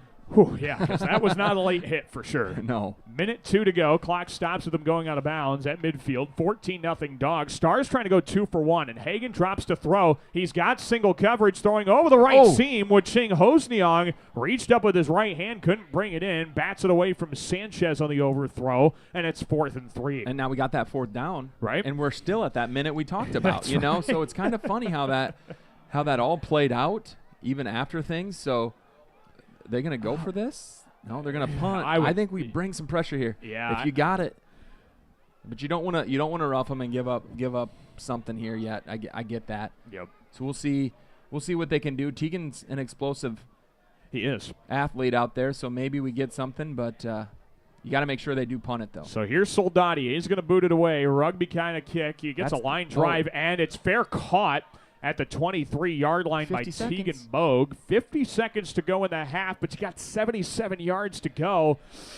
I don't know. This is going to be interesting here, Gabe, and how the Bulldogs attack it. And the nice thing here is you do still have Giovanni Kabongo in your pocket. True. So you don't have to go 70 yards or 75 yards. If you can get 55 yards, you're going to be within range, get out of bounds, see if Giovanni can go ahead and boot one, take us in half. Yeah, 50 seconds to go in the half. The Bulldogs are out of timeouts as well, so there is no way to stop this without an incomplete pass or going out of bounds or momentarily, of course, for the first down.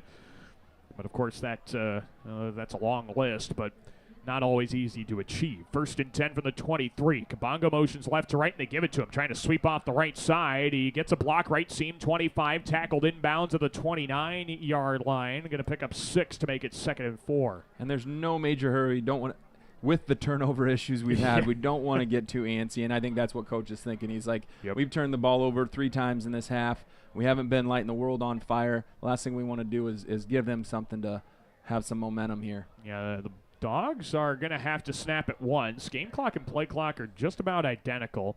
2nd down and 5. They motion Kabongo, and now Sitzman drops to throw. He steps up in the pocket, rolls left. Now he throws left sideline, single coverage. Bixaman juggles it and couldn't bring it in at the 35-yard line. Got both hands on the ball. It popped up for a moment. Incomplete, though. It'll be 3rd and 5. Yeah, he had him, and Jamie does a good job of stepping up into that pressure and kind of making something happen. And Cy, that hurts the feelings there more than anything. He knows he probably could have, should have caught it, and he's disappointed in himself and disappointed he couldn't help his team out right there. But that would have been a big play. You don't get the timeout, but you hustle up, spike the ball, and see what happens. Yeah, that's one of those. Cy's going to go to the locker room and say, you don't need to tell me. I know. Yep, I messed it up. 3rd and 5 from the 28. So this will end the half. The handoff to Doherty is a safe way to end the half. He picks up 2 to the 30. It would set up 4th and 3 if there was enough time left.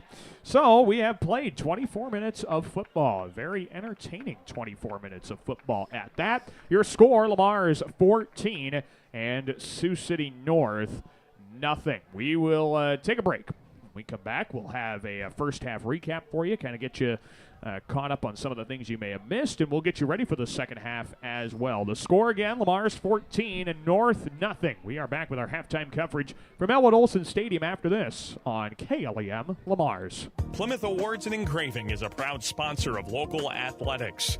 For all of your custom awards and engraving needs, visit Plymouth Awards and Engraving at 130 4th Avenue Northeast in Lamar's. You are sure to find that perfect gift for anyone at Plymouth Awards and Engraving. Certified public accountants Cruz & Cruz extend their support to all the athletes and remind everyone, in the spirit of sports, participation is more important than winning. Cruz & Cruz Accounting, proud to be a sponsor of KLEM Sports. Connected Electric South is your electrical headquarters for residential, commercial, and agriculture. Call for a free quote today at 546-5062. Call Connected Electric South for all your electrical needs. 546-5062. A home is a safe place to be, a roof over your head, and 4 walls to keep out the heat and cold. It's a child's laughter, a mother's song, and a father's strength. It's where we go for comfort and to share joy. It's your first school and your first church. It's where memories are shared. Hi, this is Julie Hurt, your Century 21 ProLink real estate agent. Whatever a home means to you, I am here to help you find the home you are looking for. Call 540-7757 and let me, Julie Hurt, help you make a house your new home. Floyd Valley Healthcare wants you to play at the peak of your skills. Don't forget to stretch your muscles, hydrate, and schedule your wellness checks to reach your full potential. Best of luck from Floyd Valley Healthcare in Lamar. Protect your eyes from the sun during the game and all year long with sunwear from Gretkin Family Eye Care downtown Lamar's. And don't forget to schedule your back-to-school eye exams with Gretkin Family Eye Care. Peace Pizza House is your destination before and after the game. Whether you need to feed the whole family or just looking to get out before the game, make sure to stop at Peace Pizza House. You'll find many appetizers, burgers, salads, pasta, and of course, Peace Pizza House outstanding pizza selections. Your entire family is sure to find something they're looking for. Peace Pizza House would like to wish our local teams the best of luck this season. Siouxland Glass is so glad you're supporting local athletes and listening to this great matchup. Siouxland Glass wants me to tell you that if you have a chip or crack in your windshield or need the whole thing replaced, you can call them at 540-9080. Siouxland Glass. Klein Insulation can provide you with a complete insulation system for your attic, crawl spaces, and foundation walls. Call Kyle with Klein Insulation at 540-5691. That's 540-5691. Hi, sports fans. This is Perry from Ace Hardware in Lamar's. We're happy to have a huge selection of what you need to efficiently maintain your home so you can find time to enjoy the game. Check out what's in the store at the new Ace Hardware downtown Lamar's. This is Bo Enrican, and you are listening to Bulldog Football on KLEM. Well, we welcome you back to Elwood Olson Stadium in Sioux City alongside Gabe Davis. Daniel Versteg with you. It is halftime in Week 2 of the high school football season. Lamar's Community and Sioux City North. The Bulldogs hold a 14-0 lead in this contest. Let's go over some of the numbers and recap of things like that, and then we'll kind of talk things over. First, some of the first half stats anyway. Lamar's did outgain North as far as total offense is concerned. 139 yards of offense for the Bulldogs, just 89 for the Stars. Lamar's getting theirs 82 on the ground. And then they are passing for 57 yards to this point. Stars 56 yards rushing and just 18 yards passing. Well, we have had a combined 5 turnovers in this contest. Lamar's had 3 in the first, 5.5, 6 minutes. And thankfully, we'll knock on some wood at least while we're doing so, the Bulldogs have not turned the ball over since. North has had theirs a little bit spread out. They fumbled on their first drive, similar to Lamar's doing it on their first 2 drives. Then the first drive of the second quarter, that also had a play in the first quarter, ended in a big interception by Jude Doherty that was run all the way back to the 10-yard line.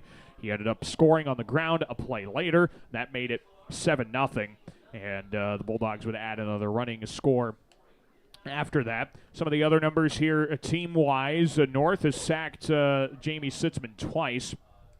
Third down conversions, the Bulldogs have been having a rough go of things there. They're 1 for 6 on third down tries. Stars are 4 for 8. And then both teams have been unsuccessful on fourth down to this point. The individual leaders, Jamie Sitzman, 5 of 8 passing for 57 passing yards.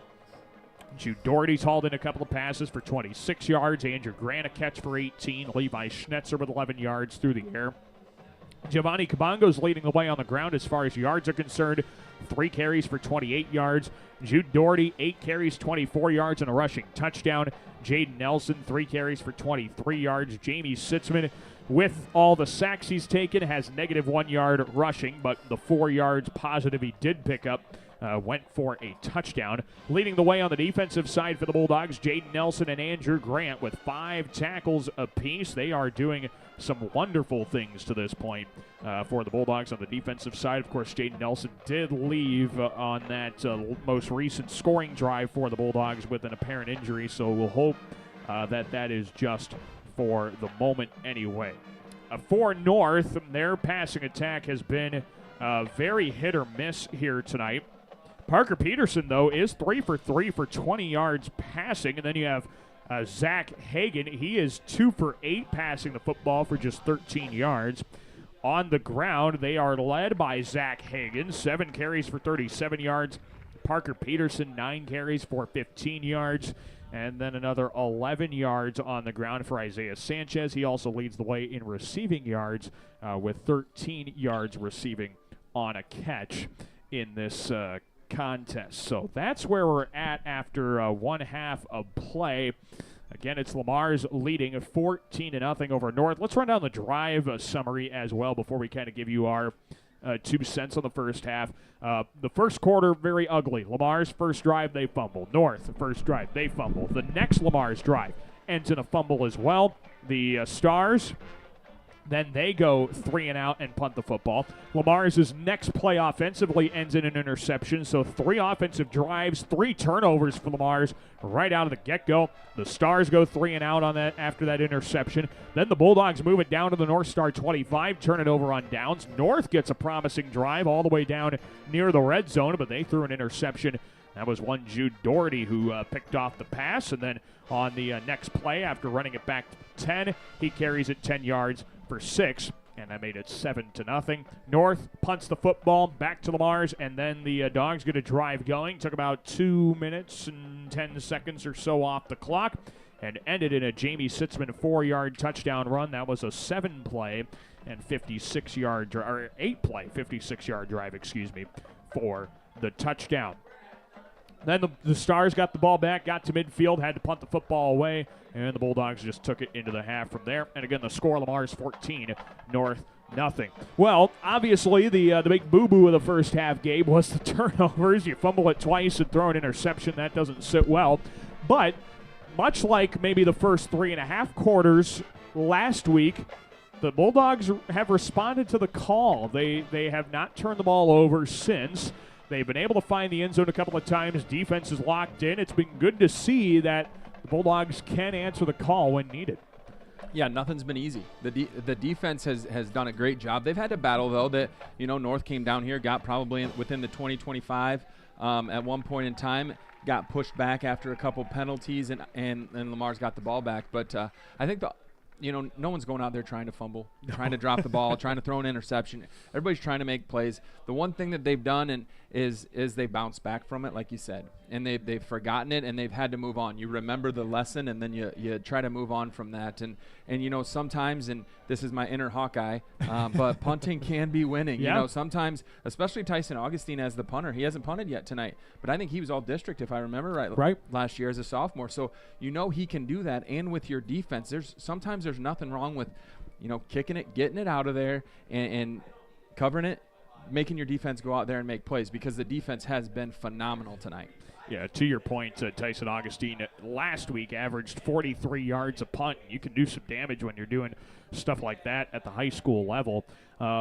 Defensively, I think, honestly, the most impressive part of tonight, I think, so far, Gabe, has been the defensive effort, like you talked about. You are facing a North team who is running unbalanced lines, and they are throwing 4 receivers on one side and just doing all these kind of wacky and weird things that we're kind of used to seeing more at Galen's level, right? Class A football is known for all those kind of weird formations and tactics and stuff like that.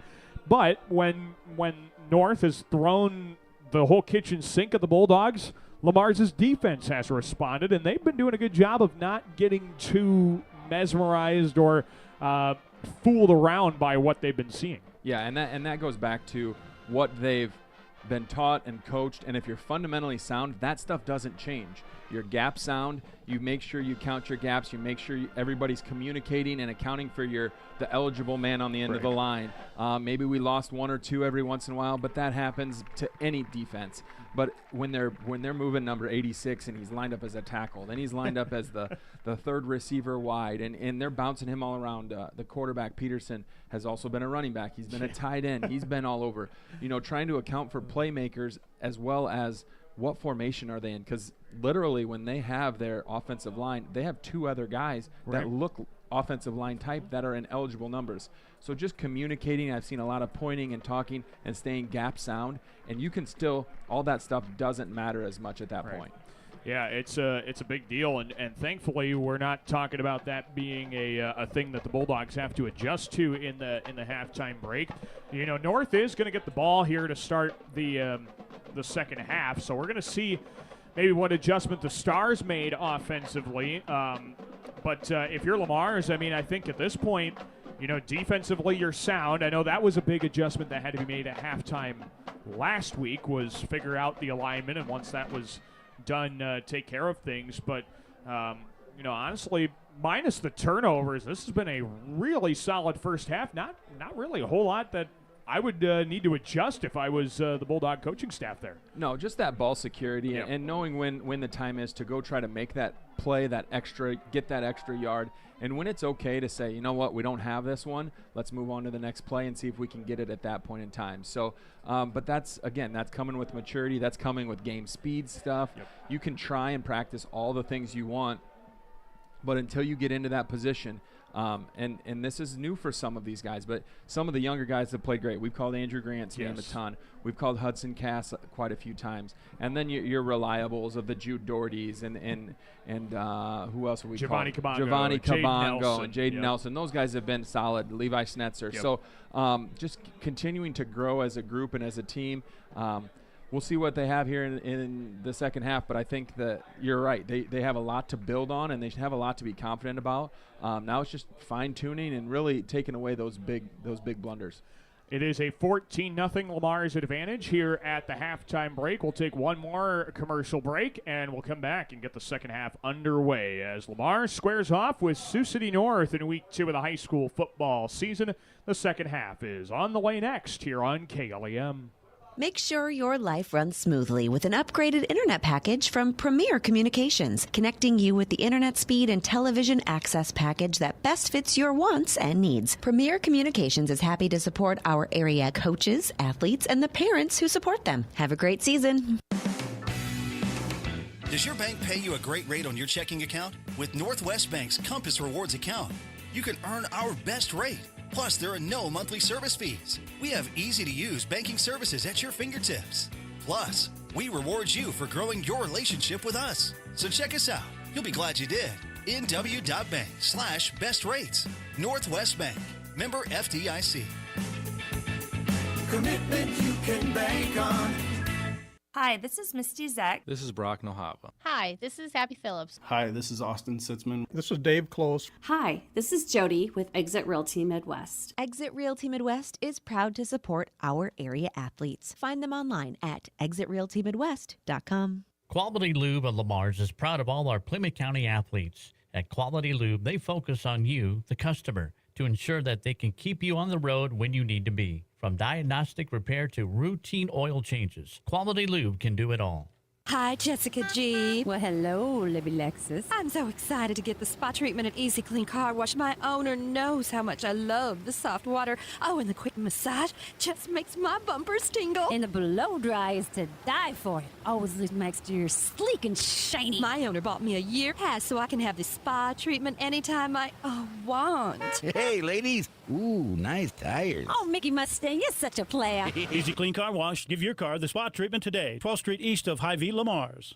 Hummer's Lawn Care Service will provide you with the services needed for the best-looking lawn in your neighborhood. Is it thatching, fertilizer, or simple maintaining of your freshly cut grass? Call Hummer's Lawn Care at 546-4087. This is Waching Hosi, and you're listening to Bulldog Football on KLEM. And we welcome you back to Elwood Olson Stadium here in Sioux City on the campus of Morningside University. The first half has come and gone. Our halftime break has come and gone. And Lamar's leads Sioux City North by a score of 14-0. Of course, I'm Daniel Versteg and joined by Gabe Davis on the call. Again, we do want to thank our great video sponsors for making our broadcast on the KLEM Radio YouTube channel a possibility. Those sponsors are Easy Clean Car Wash, Pete's Pizza House, Julie Hurt Realtor at Century 21 ProLink, as well as Northwest Bank. Thanks to all of those sponsors, and make sure you thank them for their coverage of high school sports, along with all of our great sponsors that bring you high school sports on a regular basis. Well, due to North winning the opening coin toss and deferring, the Bulldogs will kick off to start the second half. Giovanni Kabongo sends this one deep into the night sky, 6 yards deep in the end zone for a touchback, and the North Stars will start at their own 20-yard line. I know we've talked about this before, Gabe, but it looks like such a mundane play, but when you can guarantee your opponent starts at the 20-yard line almost every drive, that is such a blessing. Yeah, and in high school when you can't run it out, you don't even Right. have a choice. You don't have a chance, yeah. If you have a dude back there, it doesn't matter. Nope. So the scary part is maybe when Giovanni doesn't connect on one and all of a sudden these guys who haven't tackled on this all year need to go make a tackle. So hopefully he keeps booming it through the end zone and we'll be in good shape. Yeah, hopefully we don't have to deal with that. Here is 1st and 10 for the North Stars. Ball spotted at their own 20 following the touchback. This is Zach Hagan in the backfield, or Peterson, excuse me. Now he gives it a sweep play around the right side with the motion man, Isaiah Sanchez. They're going to give him a yard to the 21-yard line, and that's going to bring up 2nd down and 9. Ran right into Andrew Grant there. He kind of stood him up and then had all his friends come to the rally, and little to no gain there. Yep, that's been a bright side as well. The Bulldogs have gang tackled so well here tonight. 2nd and 9 for the 21. Soldati motions right to left. Now he spins around the quarterback back to the right side, and Peterson keeps off tackle left side. He's got some green to the 25. Spun around and brought down by Giovanni Kabongo at the 29. He picks up 8, and it's 3rd and 1. Good recovery there by Giovanni as the defensive end on the top side. I believe that was Hudson, kind of got lost on, in chase mode a little early, and Giovanni got out there to cut him off before he got to the 1st down. But this is where Peterson can be dangerous because he is a bully as far as running the ball. He's a big kid, and he's not afraid to put his head down and get that 1 or 2 yards he needs. So it's 3rd down and 1 now from the 29-yard line. And this is Peterson with 3 receivers bunched to the left, 2 stacked to the right on 3rd and 1. No doubt he's going to run. The Bulldogs did bring some blitz, and here comes Peterson up across the 35. He's brought down via the horse collar at the 37-yard line. That's a 15-yard penalty. Jaden Nelson is down on the play as well. And the Stars are going to try helping him off, but he is not putting any weight on that left foot. Great sign of sportsmanship from our fellow conference opponents. The Stars helping Jaden Nelson off the far sideline. That's great to see from our friends at North, great competitors in the MRAC. This is a 9-yard carry for a 1st down for Parker Peterson, but then he was brought down via the horse collar, so this is another 15 yards. No flag. No, they waved I was the wondering flag about off. that. Okay. Because he didn't really bring him down with it. He kind of grabbed onto it, and it's a hard thing to do. You grab where you can grab to get a tackle, and I think Mr. Murrah just grabbed onto it, but then didn't literally pull. He just kind of held on to it. So they waved the horse collar off. 1st and 10 at the 37-yard line. That's what the explanation was from Mitch Moore, the head coach of the Stars. 10:40 to go in the 3rd. 14-0 penalty flags thrown, and we got movement. This is going to blow this play dead before it even starts. And it is a false start against the Stars. 1st and 15 upcoming back to the 32. Yeah, and we talk about, how Lamar's has maybe shot ourselves in the foot a couple times. The North hasn't done themselves any favors either. They've had some big penalties at some very inopportune times for them. So it's benefited us, and we've enjoyed it, but it's not something you can always count on. No, yeah, you're not going to be able to rely on that against the Spencers, the Denison Schleswigs, MOC Floyd Valley in a couple weeks. That's not going to be a guarantee. 1st and 15. Shift the whole line. Here's the big shift of the line. They went from strong side right to strong side left, and now the Bulldogs meeting Parker Peterson on the carry to the strong side left side. He picks up 4 to the 36. It'll be 2nd and 11. Yeah, that's none of the linemen put their hand down. And, sometimes they do, sometimes they don't. But none of them did theirs, so they all shifted over one position or 2 positions, which can get a little dicey when you're in a shotgun snap because now your center becomes different. Yeah, and if the Bulldogs get too caught up in it, they get lost in it, and that becomes a problem on the defensive side as well. Here's 2nd and 11. Nice job of the Bulldogs to not get lost in it. The Bulldogs bring 4. Screen pass left, Giovanni. jump by Kabongo, and he bats it down. He got 2 hands on the football, nearly had a free pick 6. Instead, if we can't be too mad, it'll be 3rd and 11. He would have been the second one in the end zone because Coach Van Otterloo had beat him, and I think he would have given it everything he had. He probably would have tried to pull back because he would have got a flag. But, Giovanni wishes he could have had that one, read it perfect, and we saw it earlier. We almost got out there. We were just a little bit later. This time we had that opportunity. Giovanni wants that one because that is a 6-piece for sure. Oh, no question. He could have walked into the end zone from there. Now it'll be 3rd and 11 for the Stars at the 36-yard line. A receiver either side out of the pistol. Very early movement. No penalty. They dump it off. A little slip screen for the receiver. Soldati. He jukes a couple defenders, but is only able to pick up 3 to the 40-yard line. It'll be 4th down and 7 for the Stars. Really looked like there was a lot of movement there, but maybe, I don't know. Good job by the defense to sniff out that screen and hold them to nothing. Now Bulldogs get the ball. Yeah, nice job. Absolutely nice job. 4th down and 7. Just one first down picked up by the Stars. Nothing afterwards. 9:04 left to play in the third quarter. And it's a 14-0 Bulldog advantage in week 2 of the high school football season. Still non-district play for Lamar's. 5A and group play, so all games matter a little bit more for the Stars with the RPI. This is a wobbling punt. Oh, no. It bounces up into Waching Hosniong, and it's recovered by the Stars. Waching Hosniong was running down with Dominic Foster. They got right on top of the football. It bounces off Waching at the 32. Stars are on it, and North will get the football back. And yes, that hit off Waching, but that is not his fault. No. That has to be the returner has to get up there and start yelling and say it's short, it's short, it's short, whatever. Every team has different code words for that, so that can't happen, and that's really on the returners. That's not on Waching. He's blocking because he's blocking for the returner. The returner has to then give him a favor too. Yeah, Waching can't see the football. Nope. That is not on him by any means. Just a really tough break. 1st and 10 now at the Bulldog 32. Reversing right side for Sanchez, and the Dogs are there. They stayed home. Jude Doherty meets him at the line of scrimmage. They'll give him no gain. It'll be 2nd and 10. Nice play. Way to stay home, and Jude just kind of read his keys. And this is where they can do all the stuff that they want. But if you read your keys, you're going to be in the right spot. You're coached well. Follow what you've been coached to do.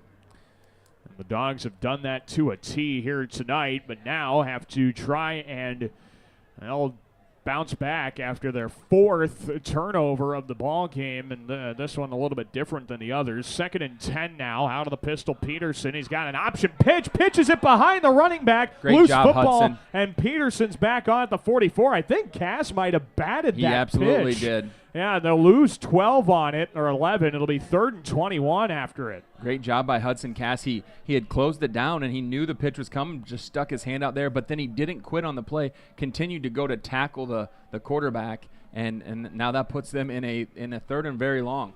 Yeah, it would take out any chance of a field goal potential here for the Stars.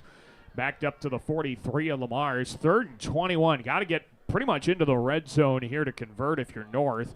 2 receivers left, 1 right, out of an empty backfield, and Peterson keeps around the right side. He lost the football. Give it the to Bulldogs stripped it out, and Lamar's is on it. The Bulldogs recover it. I think Andrew Grant forced it. The Bulldogs have it at the 45, and Lamar's will take over up 2 possessions. Yeah, I think Andrew Grant kind of ripped at it as he went by, and then it bounced back into his gut there. So great job by Andrew Grant to force it and fall on it, and North's a little frustrated over here. Bulldogs need to take advantage of this opportunity. It's a 3rd turnover forced by the Bulldog defense here tonight. And an outstanding one at that. Andrew Grant was all over the play, forced it loose, got the football as well on a big 3rd down and 21, and now a whistle ahead of this 1st down and 10 play for the Dogs. And I think we got a chain issue over there. Chain malfunction. Yep, maybe we got to untangle something. Something got looped up the way it shouldn't be. Yeah, because they're trying to extend the chains. It's not going a full 10 yards. Nope, it's not. That's about 9.5. Now, this wouldn't be the worst thing in the world for us right now. And they didn't fix it, but they're still going. Yeah, they're going to stay with a 9.5-yard chain. This will be interesting. Give goes to Doherty, carries up the middle. He's across midfield, and he's in North Star territory at the 47. It's already 2 yards to go. It'll be 2nd down and about 2. 1.5, I guess. Yeah, we're still trying to decide how far we're playing right now. Yeah, it's kind of you just get those situations. And now I think they just realized they probably shouldn't have run that play, and now they are going to attend to the chains again. So we're not going to get a free half yard on this set of downs. Don't worry, any North Star fans watching our broadcast here tonight. 6:57 to go in this 3rd quarter, and the Bulldogs lead at 14-0. Lamar's is going to they're going to allow Jamie to talk to Coach Vigdahl real quick. They're going to make him stay back. It's one of those weird things that they sometimes enforce and sometimes don't. It depends on how official the official wants to be. Well, it depends too. I guess, does this count as an official's timeout? Does this count as a stoppage or something? There are all kinds of ways, and this seems to be a big deal. I wonder, did this happen on the change, or had this been the whole way for this first half? I don't, or the second half. I'm not sure. It still looks like it's a little bit short, but no, there it looks like they got it there. Yep. Haven't seen that in a while. No. And that's why they want to put the chip in the football at the higher levels so that you don't have to deal with the chains getting tangled up or something like that. So now we're ready to go. Our chain malfunction is finished. 2nd down and 2 upcoming. Andrew Grant motions as a tight end left to right. Pistol set. Sitzman bootlegs right off a play action fake. Dumps it off, and that ball's batted away. Dominic Foster was there. Isaiah Sanchez was there as well. They all get some pressure on Sitzman. Bat the football. It's 3rd and 2, and now Sanchez is slow to get up on the play. He's been down a couple different times. I've seen him with the shoulder. Now it looks like that was kind of a non-contact. He kind of jumped up, and those are always scary. You never want that. Yeah, he was involved in the play, but he was not involved directly on the play. He didn't bat the football down. He didn't even hit Sitzman, and he is not putting any weight on that left leg as he is being helped off the field by the training staff for North. He does have something on that leg, but sometimes you can't tell if it's the stuff that makes him look cool or the stuff that makes him feel better. Right. Yeah, they all kind of blend together now at this point. The sleeves and the long socks and the bands and all the stuff. Yeah, hopefully for Sanchez, he is having a tough time, and I'm kind of surprised not many stars are coming out there to try and help him off the field. More of them help Jaden off the field than they help their own teammate. Yeah, tough break there for Sanchez. A heck of a player here for North, but he is limping off the field, and now the Bulldogs, after the incomplete pass, have 3rd down and 2 from the North Star 47-yard line. Out of the shotgun, Sitzman motions Schnetzer. They fake the give, and Sitzman keeps nice off the block left by side. Levi. He's got the corner across the 45. He's out of bounds, and a 1st down for Lamar's to the 45. This guy's calling it 4th yet. Well, what do we have? He's right on the line to be gain. on it. There's no way that's 4th down. That's a 1st down. It's touching the 45-yard line. That's a 1st down. And they're gonna. I think they're gonna measure this here. Yeah, well, that has to be a 1st down. That ball is touching the 45-yard line. The down marker is on the 45. Man, I mean. Okay, so now you've stopped the clock. Either measure it or don't. I mean, this is. What are your options here? They're gonna grab the chain and. All right, here we go. Well, the White Hats come in to save the day, and he says 1st down. Oh, Mr. Slaughter to the save. What a deal. And that was not that hard. No, that should have been pretty easy. It shouldn't have been that hard. And now the North coaches are like, you said 4th down. Well, and now North is like, well, why don't you measure it to make sure? Well, either way. What the heck? You can't do anything about it now. 1st and 10 for the Bulldogs of the North Star 45. 2 receivers either side. Sitzman pump fakes a screen. He's going to keep left side. He's got 3 men there. He's in all kinds of trouble. He's lucky to get positive yardage, and now the pile is being pushed after the play. And Sitzman. Asher Moss comes out of the end of that. That was awesome. He gets brought down at the 41. A 4-yard carry for Sitzman to make it 2nd and 6. You know, and it looked chaotic, but what had to happen there is they looked to run that screen to Schnetzer, and they jumped it just like Giovanni did. And when that happened, he had to pull it back, and then he had to make the best of it. 2nd down, and they'll say 5. They gave him the 40. Sitzman out of the gun. He gives up the middle. This is Doherty carrying, fighting his way forward, and he has got 5 yards to the 35-yard line. That should be another 1st down as well. Time will tell. Time will tell on that one. Hey, we're on the line again. Yeah, oh, my gosh. We're making it easy for you guys. Here we go. Oh, sarcastic cheer. Yeah, I heard that. That's for sure. 1st down. They do give a 1st down. Well, sarcastic cheer works in this case. I'll take that. So Jude Doherty picks up 6 yards, 1st and 10, and now out of the shotgun is Jamie Sitzman. Takes a snap. He gives up the middle. This is Jude Doherty fighting his way forward, and he has got 4 yards to the 31-yard line. That is going to make it now 2nd down and 6. Yeah, Jude's really he's kind of the workhorse tonight right now, and especially with it looks like we haven't seen Jaden in a little bit, and you score another one here, and maybe you don't need to see Jaden for a little bit. 2nd down and 6 now from the North Star 31-yard line. It is going to be 2 receivers left, tight end right, and Andrew Grant.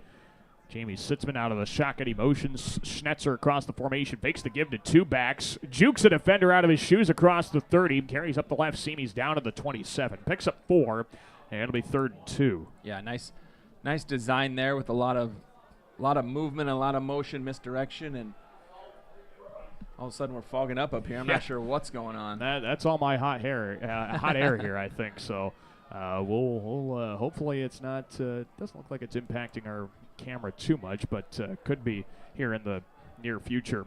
It's going to be 3rd down and 2 here for the Bulldogs. 3:42 to play in the third quarter. Jamie Sitzman, he's lining up in the shotgun. 2 receivers left. He turns and gives, and this is the first down carry. It looks like it's Jude Doherty on the run again. Andrew Grant, excuse me, to the 21-yard line. There. It'll be 6 yards and a first down. Yeah, they've really controlled the line of scrimmage, and you know, we talked about this earlier. Maybe they'll just end up wearing them down, and that's exactly what's happened. So 1st down and 10 for the Bulldogs, now at the North Star 21-yard line. 3:18 to go in this third quarter. A 14-0 Lamar's advantage in this one. The Bulldogs are at the North Star 22-yard line. Jamie Sitzman lining up in the shotgun. 2 receivers left and 1 right. He motions a receiver Schnetzer left to right. They turn and pitch around the left side. It's Andrew Grant up the left numbers. He's got 6 yards to the 16. And that'll make it 2nd down and 4. Yeah, North really doesn't know really what to do. You plan on Jude, and he's out there blocking. You plan on Jamie, and he's tossing things. And so you just don't know what to do. There's been a good dominating performance so far, and we've only had, you know, the one possession, and we've been doing a pretty good job with it. So 2nd down and 4 upcoming here for Lamar's of the North Star 16. Sitzman gives up the middle. Jude Doherty's got another first down. Ground and pound to the 10-yard line. He picks up 6 and a 1st and goal upcoming. Another nice run by Jude, just kind of muscling it through there, and the Bulldogs have kind of just said, we're gonna do this, and this is how it's going to be tonight. 1st and goal now upcoming here for the Bulldogs of the 10-yard line. 2 receivers line up wide to the right, 1 to the left. It's Jamie Sitzman in the shotgun, gives to Doherty, still fighting his way in the middle of that pile, dragging defenders to the 5-yard line. He's got 5 more yards, and it's 2nd and goal. Yeah, and the fog up here, I haven't seen this in a while. It kind of reminds me of the Eagles-Bears game back in the 80s where you couldn't hardly see the field. We've got some malfunctions up here, so we're making do with what we can. But Bulldogs about ready to score here. Yeah, we're getting some condensation growing on this window, but I think it is starting to clear up now. So hopefully we are past it and we can see the field a whole lot better. 2nd down and goal from the 5-yard line. 2 receivers left and 1 right. Out of the shotgun is Sitzman, and a timeout called by Ken Vigdahl and Lamar's. With 1:26 to go in the third quarter, we will gladly take this timeout as well. The Bulldogs lead 14-0, but have 2nd and goal for the 5 when we come back here on KLEM Lamar's. A home is a safe place to be, a roof over your head, and 4 walls to keep out the heat and cold. It's a child's laughter, a mother's song, and a father's strength. It's where we go for comfort and to share joy. It's your first school and your first church. It's where memories are shared. Hi, this is Julie Hurt, your Century 21 ProLink real estate agent. Whatever a home means to you, I am here to help you find the home you are looking for. Call 540-7757 and let me, Julie Hurt, help you make a house your new home. This is Jay Nelson, and you're listening to Bulldog Football on KLEM. We welcome you back to Elwood Olson Stadium in Sioux City alongside Gabe Davis. Daniel Versteg with you. And now, with 1:26 to go in the third quarter, the Bulldogs hold on to a 14-0 lead over North. It is 2nd down and goal from the 5. As the Dogs, coming out of the timeout, will try and take care of business here. Sitzman keeps straight up the middle. He's dancing his way forward, but the Stars hold him tall at the 2. Jamie Sitzman got wrapped up, brought down at the 2-yard line, pickup of 3, and it'll be 3rd and goal. Yeah, there wasn't a whole lot there. You thought maybe he'd get a little bit more of a push, and they just kind of filled everything, and we'll see what we have here with 3rd and 3 to go.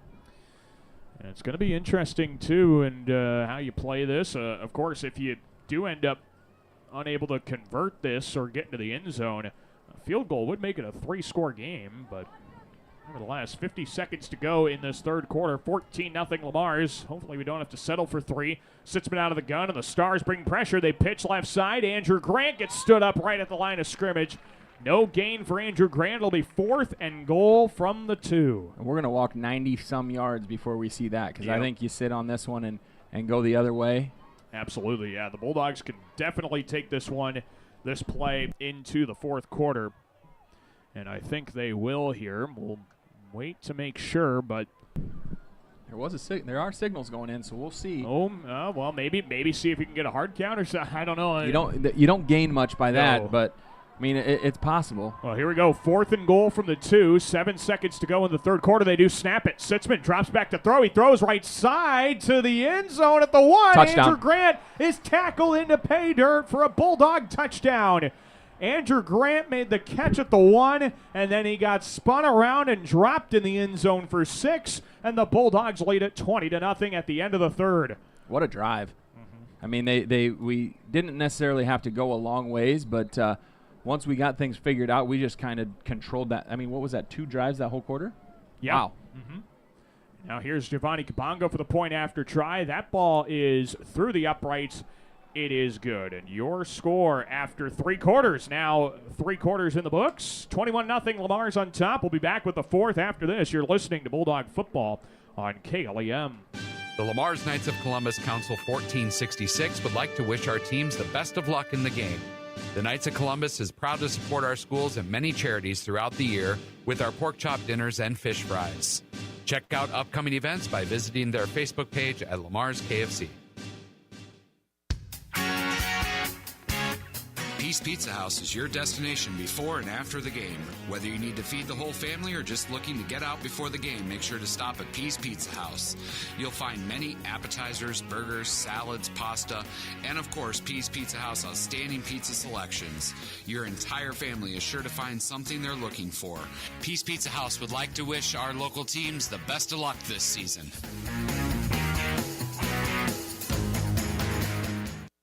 This is Jude Doherty, and you are listening to Bulldog Football on KLEM. We welcome you back here to Elwood Olson Stadium in Sioux City on the campus of Morningside University alongside Gabe Davis. Daniel Versteg with you. Your score after now 3 quarters of play. It is Lamar's 21 and Sioux City North nothing. The Bulldogs end the third quarter, on a long drive. Goes for 55 yards, took 7 minutes and 20 seconds off the clock, and now the kickoff by Giovanni Kabongo taken out from the 3. And this is wrapped up and brought down. Deji Kabongo in there at the 18-yard line, short of the touchback line. Nice job by the Bulldogs on pursuit. 1st and 10 for North at their own 19. Well, that's even more depressing when he finally doesn't kick it into the end zone and you get a chance to bring it out and you still don't get to the 20. So great job by Deji to get down there and cover with speed in order to get it down there, because that wasn't one of Giovanni's that got really far up in the air. But for some reason the clock's running. We're just going to let that go, I guess. They just going to run it right through. Yeah, they got to reset this one. They are not caring about anything. They're not getting paid by the hour. Clearly, yeah. We are not in a running clock. It's only 21-0. So I have to imagine the officials didn't notice. We're going to play on. Here's Zach Hagan lobbing up over the middle and well overthrew Parker Peterson and incomplete. And that'll make it 2nd and 10. And Peterson was in double coverage there. Yeah, there wasn't a whole lot there, but he was locked on him right away and threw it. And just out of the reach of Tyson Augustine, that would have been a pick. Wow, we really aren't caring that we just ran off. No, they don't care 40 seconds off the clock. I'm shocked the North coaches didn't notice. Score 21. Now they noticed. They're like, wait, now what do we do? Because you've already run a play. You ran a play, so what you really should do is put another 40 seconds back on it. Can you retroactively put time back on the clock? I don't know what that precedent is. I would say no, because it's been run, but they're going to arbitrarily pick a number and put it up there, and no one's going to say anything. Yeah, they are going to put time back on the clock. So somebody on the North bench finally noticed. And, yeah, I think they are just going to say 41 seconds go back on the clock. Yep, we were kind of right on that number there. So. Oh, good times. Good times. Yep. We got 2nd and 10 upcoming after our officials had to put time back on the clock after a play there. 11:45 to go in the 4th quarter. Oh. Snap back to Hagan is bobbled. He has to dive on it at the 8-yard line. It was off his right hip, and he couldn't bring it in. It's a big loss of about 12 yards. It's going to be 3rd and a mile. Yeah, this is not where they want to be, and they're just not comfortable. They're going to run in a big tight end. They're going to run out a big quarterback, tight end, running back guy in Peterson, and it'll be interesting to see what they do because they don't want to give Lamar's the ball right here, but they also have a long ways to go. And if you want to stay in this game and not have it get out of hand real quick, then you really have to try to get a first down here. Yeah, and now it's next to impossible to do that. 3rd and 21 from the 8. Zach Hagan lines up in the gun. He motions a receiver right to left, spins back around him. They fake the pitch. He rolls out to his left, and he can only run. There's nobody downfield. He sheds a tackle from Kabongo in the backfield, and he is finally run out of bounds by Jude Doherty. They'll give him a yard to the 9, but it'll be 4th and 20, and the Stars will kick it out of their own end zone. Yep, that was that's a tough position as an offensive play caller because you know what you want to, but I just don't think you have the guys to do it at that point in time. And Lamar's read it right, and they were hoping to maybe just sneak one in there for him. No dice, though, and it'll be 4th and 20. Punt team obviously out here for North. Alex Soldati will boot it away for the Stars. You got Tegan Bogue back standing at the North Star 40-yard line. Snap back, and Soldati gets into it quickly. And this is going to be fielded by Schnetzer at the 38. He takes it. He got a crease to the 32, but couldn't quite break it free. Nice job by the North Star Special Teams unit. They bring down Schnetzer at the 32. The Bulldogs or the 34, they say. And Lamar's will be in good field position here. Yeah, I would assume that after the last drive of basically controlling the clock and running the ball right down their throat until, the very end of it, we're going to see a lot more of that here from the Bulldogs. Get another score here, feel good about a 28-0 lead, and see what we can do to finish this thing off. 21-0 the current score, 10:41 to play in the ball game. Sitzman out of the gun. He gives to Doherty, trying to run behind his left tackle. He stood up at the 33, but he, again, will refuse to go down until forced to by multiple North Star defenders. He picks up 3 to the 31 to make it 2nd and 7. And I love that, but I think the ball did come out at the end, and that's what we talked about, late at halftime is sometimes you just got to cut bait and say, you know what, I'm tackled, I'm down, and I'm not going to lose this ball because that's detrimental when you lose that battle. Yeah, the ball is way more precious than a couple extra feet, and especially when a team doesn't have much confidence rolling right now. No points on the board. Yeah, nothing to show for their efforts so far. They're going to say 2nd down, and we'll say about 7.5 from the 32-yard line, roughly speaking. 2 receivers left, 1 right. Slot man motions, play fake. Sitzman pressured from the left side. He steps up in the pocket, airs it out middle. Andrew Grant a leaping catch at the 5, and he's tackled into the end zone for a Bulldog touchdown. Andrew Grant with a great leaping catch on a nice job by Sitzman to avoid pressure. 32-yard pitch and catch, and the Bulldogs go up 27-0. Oh, it's so much more fun when things work like that. It's so much easier when you can get those. And you look at the sideline. And our sideline, I've been watching them this whole second half. They've had a little juice over there. They've had a little excitement even before we scored. And then Kabongo bangs one through there. So, even before we scored, they had that energy and excitement, and they were really excited on a nice throw and catch from Jamie to Andrew there. 9:40 to play in the ball game. Now 28-0 after the point after try. Bulldogs lead it big. We're back with more after this on KLEM. For all of your commercial or residential concrete or construction needs, J-Max Construction is ready for you. At J-Max Construction, you can be sure that your project will be handled with great customer service as well as the best of class construction and concrete work. Call J-Max Construction and Concrete today at 540-0574. Smithco Manufacturing in Lamars would like to wish our area athletes a safe, successful fall season. For 30 years, Smithco has used great teamwork to produce the #1 selling side dump trailers in the country. To learn how you can join our winning team, go online at sidedump.com. This is Asher Moss, and you are listening to Bulldog Football on KLEM. We welcome you back to Elwood Olson Stadium in Sioux City alongside Gabe Davis. Daniel Versteg with you. Lamar's takes a big 28-0 advantage on a 32-yard pitch and catch from Jamie Sitzman to Andrew Grant. 9:40 to play in regulation, and Lamar's now 1 touchdown away from going into the running clock. Giovanni Kabongo kicks that to the far sidelines, taken out of the 5-yard line. Here comes Demarion Foster, right seam to the 20. Stood up right there at the 20-yard line. Levi Schnetzer short of it there. Again. And again, they're down at the 19-yard line. So honestly, if you're North, you let that ball bounce in the end zone, you get an extra yard on your field position. Yeah, and that's the thing, and I don't know if it's something that they're working on because we know Giovanni can kick it deep, but if a team's going to play you that deep and can't get to that corner ball and he can place it there, that's a weapon that you can use and kind of keep them off balance. You always flirt with fire because you risk it kicking out of bounds, but if Giovanni can do that and the Stars are going to let them do it and return it, then you can take advantage of that all day long.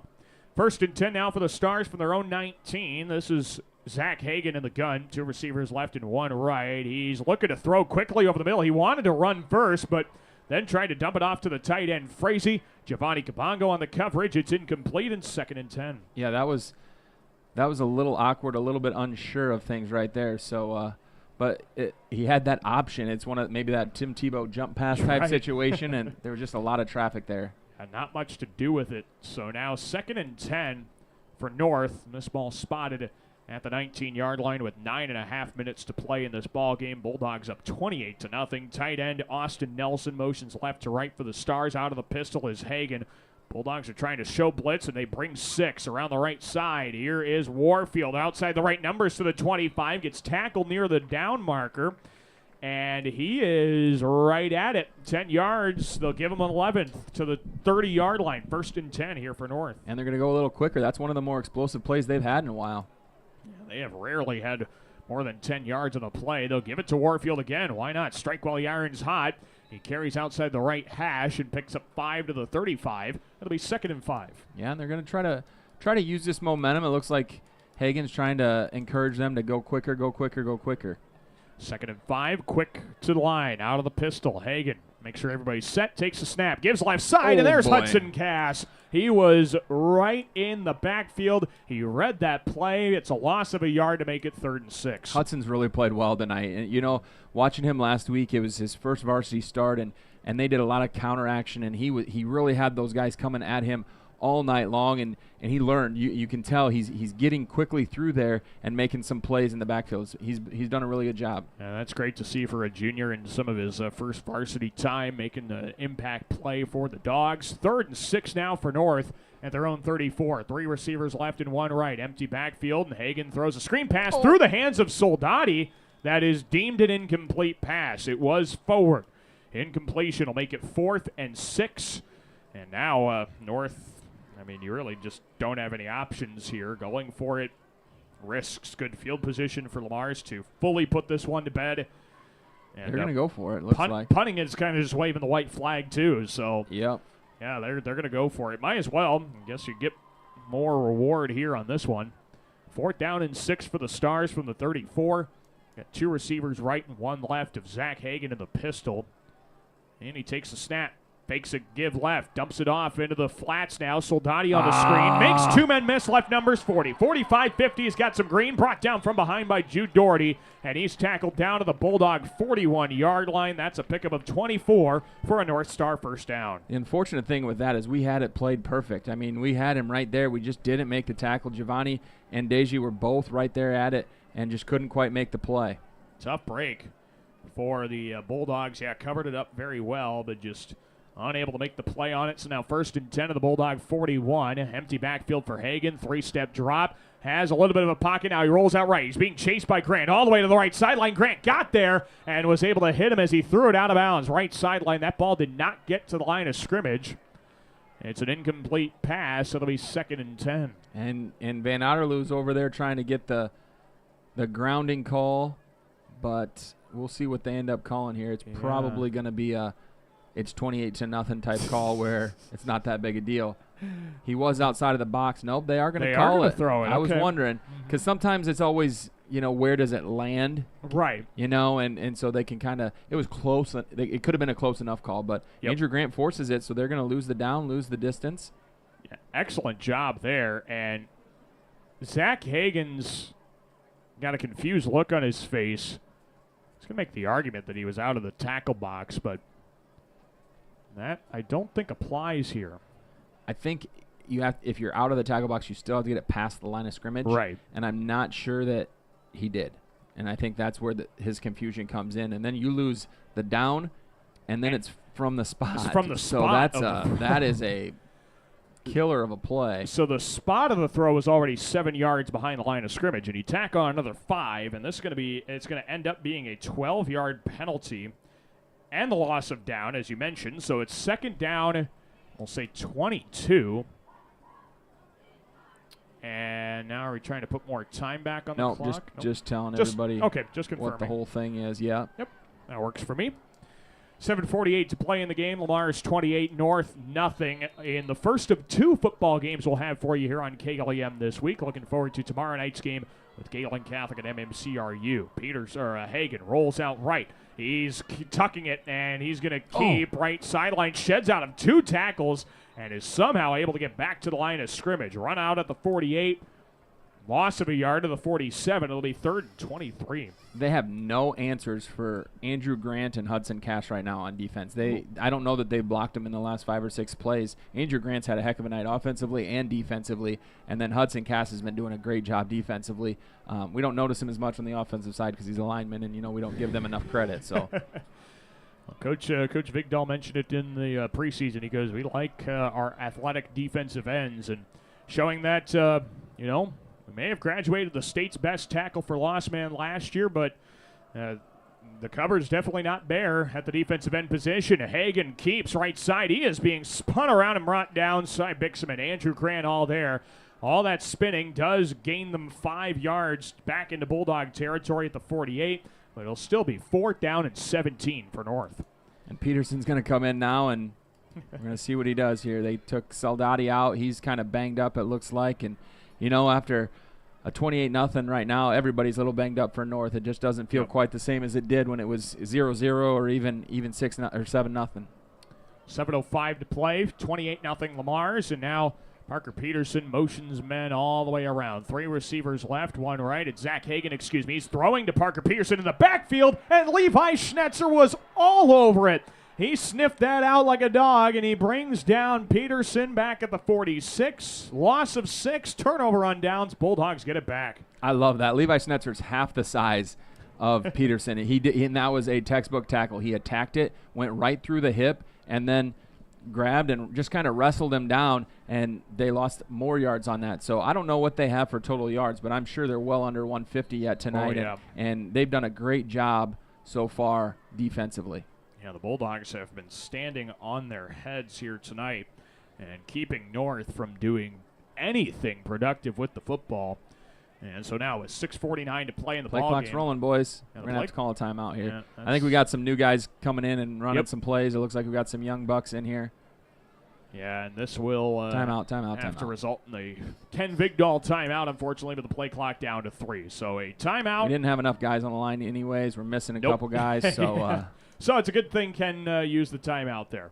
With 6:49 to play, 28-0 Lamar's on top. We will take a break and come back. More Bulldog football on the way next here on KLEM. Does your bank pay you a great rate on your checking account? With Northwest Bank's Compass Rewards account, you can earn our best rate. Plus, there are no monthly service fees. We have easy-to-use banking services at your fingertips. Plus, we reward you for growing your relationship with us. So check us out. You'll be glad you did. nw.bank/best rates. Northwest Bank. Member FDIC. Commitment you can bank on. This is Chad Vanderweerd, and you're listening to Bulldog Football on KLEM. We welcome you back here to Elwood Olson Stadium in Sioux City alongside Gabe Davis. Daniel Versteg with you. 1st and 10 for the Bulldogs of the North Star 46. A whole cadre of Bulldogs come into the ball game. Mitch Moore, the head coach of the Stars, being explained something by our refereeing crew. And now Eli Milkey out into the ball game for Lamar's, making his varsity debut at the quarterback position, the sophomore. We'll have 2 receivers left, 2 receivers right, a new running back in there as well, I do believe anyway.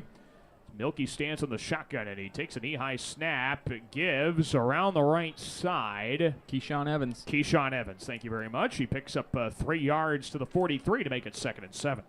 Yeah, I got a bunch of new bodies in there. Colin Murphy's still in there, but I see Jordan Luna, Carter Melvin, a junior who's been doing a lot of good things. I've heard Coach talk about the good things that he's been doing and really working hard. And he doesn't quite see maybe some of the prime minutes that he'd like right now, but he's making an impact. I've heard that before. So second down and 7. Milky in the gun with a back off his left hip. One man behind him, and now Milky bobbles the snap. He has to recover. He's going to lose a few yards on this play. Back to the original line of scrimmage on this down, or set of downs. It'll be 3rd down and 10.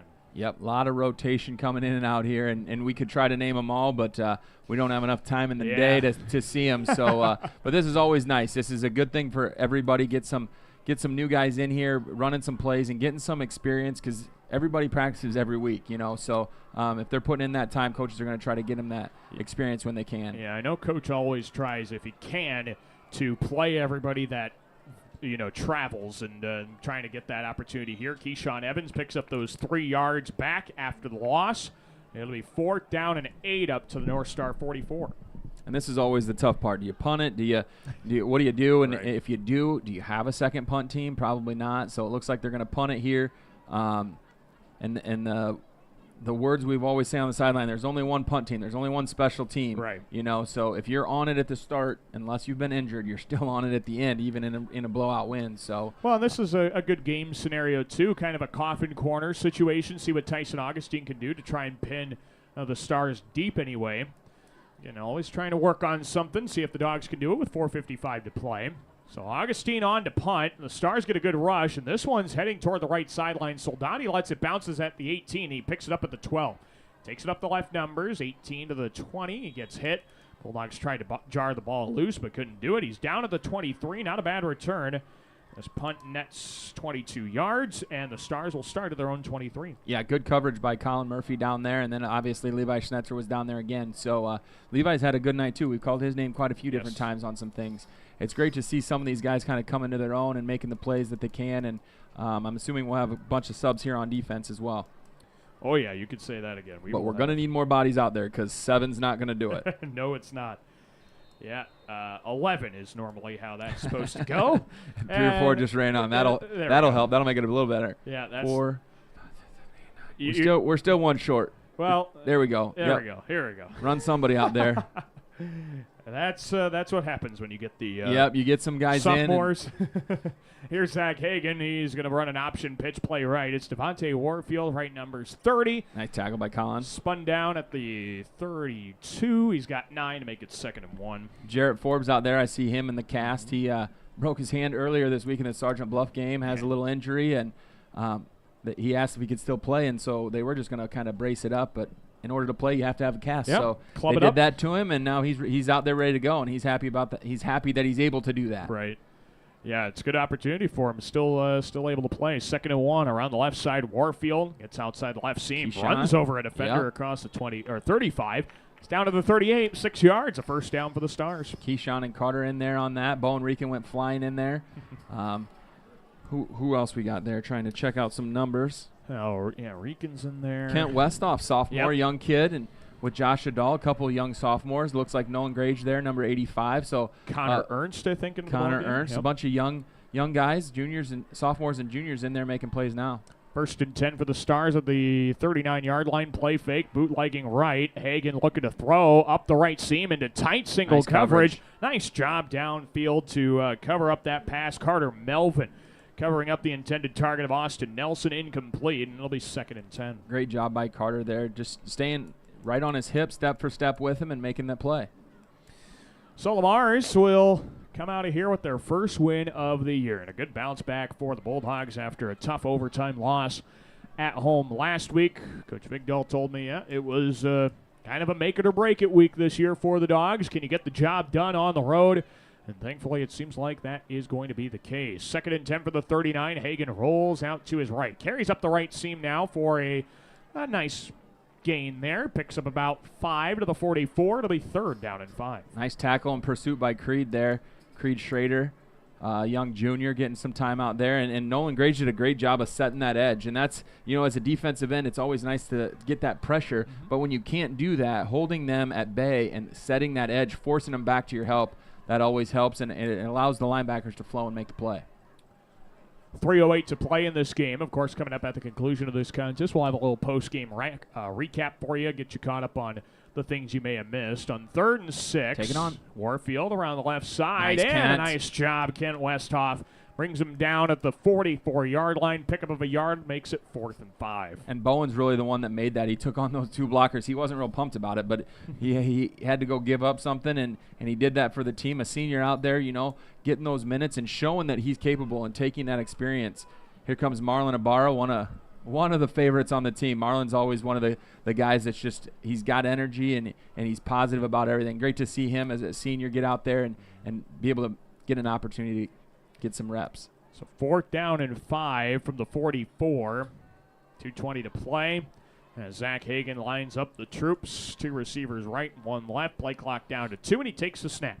On 4th and 5, rolls right. Here comes Westhoff chasing from behind. Lobs up the right numbers and a wide open target. Jack Mogensen sidesteps 3. Right seam to the 10, to the 5. He's all the way into the end zone for a North Star touchdown. No flags. Dang. 56-yard touchdown pass to Jack Mogensen, the junior receiver. His first catch of the year goes for 54. And the Stars are on the board. It's 28-6.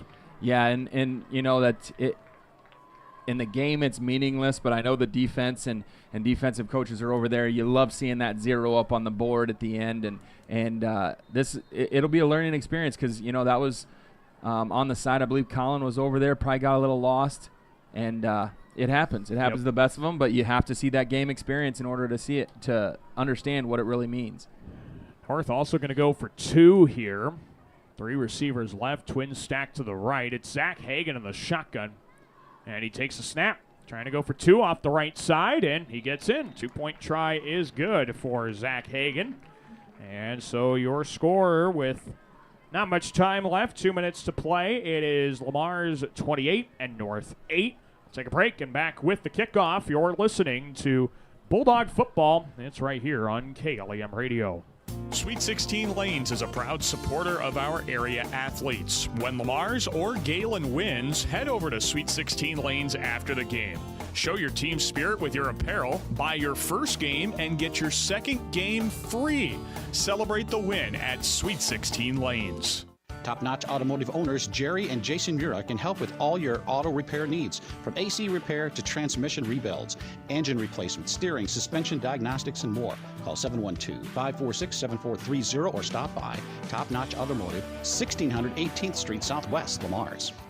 This is Caleb Brewer, and you're listening to Bulldog Football on KLEM. We welcome you back to Elwood Olson Stadium in Sioux City alongside Gabe Davis. Daniel Versteg with you. Well, North has gotten on the board. The shutout is no more. And your score now with 2 minutes exactly to play in regulation. It is Lamar's 28 and North 8. So the Stars will have to kick this one away. Bulldogs do have their hands team out, expecting some kind of onside kick. Of course, that's really North's only hope of being able to come back in this ball game. Stars do have 3 timeouts as well, so they might try and play this. Yeah, see what you can do. Of course, you're never out of a game. Got to give yourself an opportunity to do it, though. The Stars will try an onside kick to see if they can steal a possession here from the Dogs.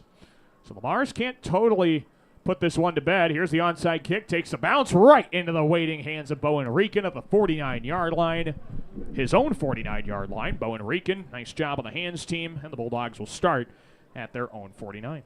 Great job by Bowen. I'm not sure how that didn't take any time off the clock, but we'll take it, and we'll just have to it should have been a second or two anyways, but home clock, and we'll live with it, and we'll move on. But, great job by Bowen being ready to do that. That's not something you get to practice in a game-like situation. And so this is good for everyone. I saw after the touchdown there, Coach Van Clyde was over talking to a player because you can talk it all you want, but a lot of these guys run some scout stuff all week, so they don't see the live reps all the time.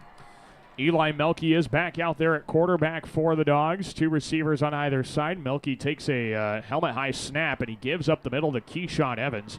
Carries up the right seam. He's got 3 to the 48 of North, and a timeout is called by Mitch Moore, the head coach of the Stars. So, timeout on the field, and we'll take one as well. Thank our great sponsors, of course, for bringing you Bulldog football. Minute 52 to play. Bulldogs up 28-8. We're back after this on KLEM. Score big with the Sitzman Real Estate Team. Hometown realtors Shane, Peggy, Lance, and Patty are cheering the Mars Bulldogs and Galen Jays on to a victory. Buying or selling, call the Sitzman Real Estate Team today at 546-7881. Touchdown for great times at the Lamar's Eagles Club. Join us Tuesday nights for bingo, and don't miss our delicious Wednesday night burger night. Proud sponsors of local athletics, where the fun never stops. Visit the Eagles Club this week. Men's fashions, tuxedo rentals, and dry cleaning services. That's Measures Clothing Lamar's. Open weekdays 9 till 5:30, Saturdays 9 till 4. See Chad for your homecoming outfits and more. That's Measures in the middle, downtown Lamar's. This is Ken Bigdell, head football coach of the Lamar's football team. You're listening to Bulldog Football on 1410 AM, 96.9 FM KLEM.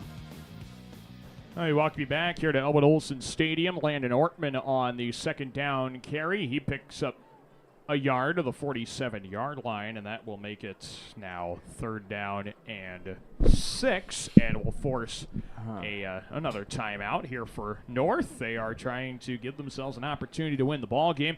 Again, do want to remind you, with this being a Thursday night football game, we didn't want to be left out of the Friday night fun either. So tune in tomorrow night on KLEM. We're also on the KLEM Radio YouTube channel. From Jim Lorenzen Field, the Galen Catholic Jays square off with Marcus Merritt and Cleghorn, Rems and Union, and the Royals. That'll be a district opener in Class A District 1. We'll have that for you right here tomorrow night on KLEM with the same cast of characters on the call for you. It'll be a 7 o'clock kick. We'll get the Radio Iowa scouting report started at 6:15. Get our pregame start at 6:30. You can have all of that right here on KLEM Radio tomorrow night. So coming out of the second timeout for North here in this possession, it's 3rd down and 6 from the Star 47. And Eli Melke motions a running back into the backfield. Looks like it's Jordan Luna back there. And now the Stars jump, and that will be a neutral zone infraction. A 5-yard penalty will make it 4th and 1. Oh, man. This does not feel like a 20-point game, that's for sure. Well, with the tricks being pulled, you know. I don't know about the timeouts. Like I just personally, I don't understand it. It's one thing if you're 2 scores down, but when you're 3 scores down and your last touchdown, was kind of I get you're trying to win the game and all that stuff, but if you need a timeout to get some guys in, go for it. But sure, I don't understand that timeout. So let's go get a first down, maybe score a touchdown here. On the hard count, it makes it 3rd and 1 from the Star 42. They give up the middle, and this is a power carry for Brett Kunz up to the 37-yard line. He carries for 5, and it's a first down for the Bulldogs. And another timeout. Why not? You got one, you might as well use it. And with that, I guess we will take our final timeout of this game in regulation as well. It's 28-8. Bulldogs lead it with 1:40 to play. Back after this on KLEM. Hi, this is April Lusink, PT Assistant at Lamar's Physical Therapy. Our team of dedicated therapists provide evidence-based physical and occupational therapy in a fun environment. No one likes to be hurting, so choose us for your therapy needs. We know you'll be glad you did. Lamar's Physical Therapy, 546-1718. No doctor referral required. This is Christian Cook, and you are listening to Bulldog Football on KLEM. We welcome you back to Elwood Olson Stadium in Sioux City. Alongside Gabe Davis, Daniel Versteg with you. Final timeout of this ball game used by North. Hopefully. I'm going to have to talk to Ken if that timeout gets taken off the board. 1st and 10 for the Bulldogs of the North 36. And now, we motion a man. No, it's not motion. It's not motion. It's snapped. It's a live ball. Yeah. That's the wrong call. Yeah, they're going to throw a penalty flag. I wonder if this is going to be a snap infraction. But once it's snapped, you go. It probably shouldn't be, but yeah, I think they're a little irritated at the end. They're starting clocks pretty quick here, and it's an unfortunate end because the game had kind of cleaned up after the messy beginning. It kind of cleaned up there and became some good football, and then you kind of mess it up with a bunch of unneeded timeouts. Handoff up the middle from Melke to Kunz, and this goes to the 40-yard line, just a yard on the play. It'll be 2nd and 14. Yeah, that previous play, Melky had motioned to back out of the backfield, and in doing so, that the center interpreted that as saying, I need to snap this football, and so that's where all the confusion happened, and then it ended up being a penalty flag thrown, so for better clarification on that. Minute 8 to play, and I think if the Bulldogs play their cards right, they should only have to snap it 2 more times here, I think. Hopefully. We'll see if Eli Melky does that right here. He's going to use a little bit of time. Nice job. Fakes the give, and he's going to keep her on the left side on 2nd and 14. The left numbers, Protect he's yourself. got some positive yardage to the 38. Just a couple of yards for Melky. That'll be 3rd down and 12. And look at it. They're not going with the clock quite yet. They're going to make sure. That's it, folks. Yeah. Well, hopefully. I think you're going to have to run one more, it looks one like. more play just to be safe, I think. The clock people downstairs were like, okay, coaches, we're done with this. They waited as long as they could. Message sent. Yeah, the play clock is just less than the game clock, so the Bulldogs will have to snap it once. And unless an incomplete pass is thrown here. 3rd and 11. Here's the give up the middle. Looks like Kunz again on the carry. He's got 2 to the 35. Set up 4th and 9, but will not have to be run. So a nice job. Lamar's is going to come out of here with a win. A 28-8 victory over Sioux City North in Week 2 of the high school football season. The Bulldogs improved to 1-0, while the Stars, improved to 1-1, I should say, while the Stars dropped from 1-0 to 1-1. Again, the final score here tonight, it is Lamar's 28 and North 8. We'll take a break. Back with post-game coverage after this. You're listening to Bulldog Football here on KLEM. Williams & Company, certified public accountants, congratulates all area athletes in support of excellence, good sportsmanship, and the spirit of teamwork. A proud sports sponsor, Williams & Company CPAs, your full-service business advisor with a local office in Lamar's.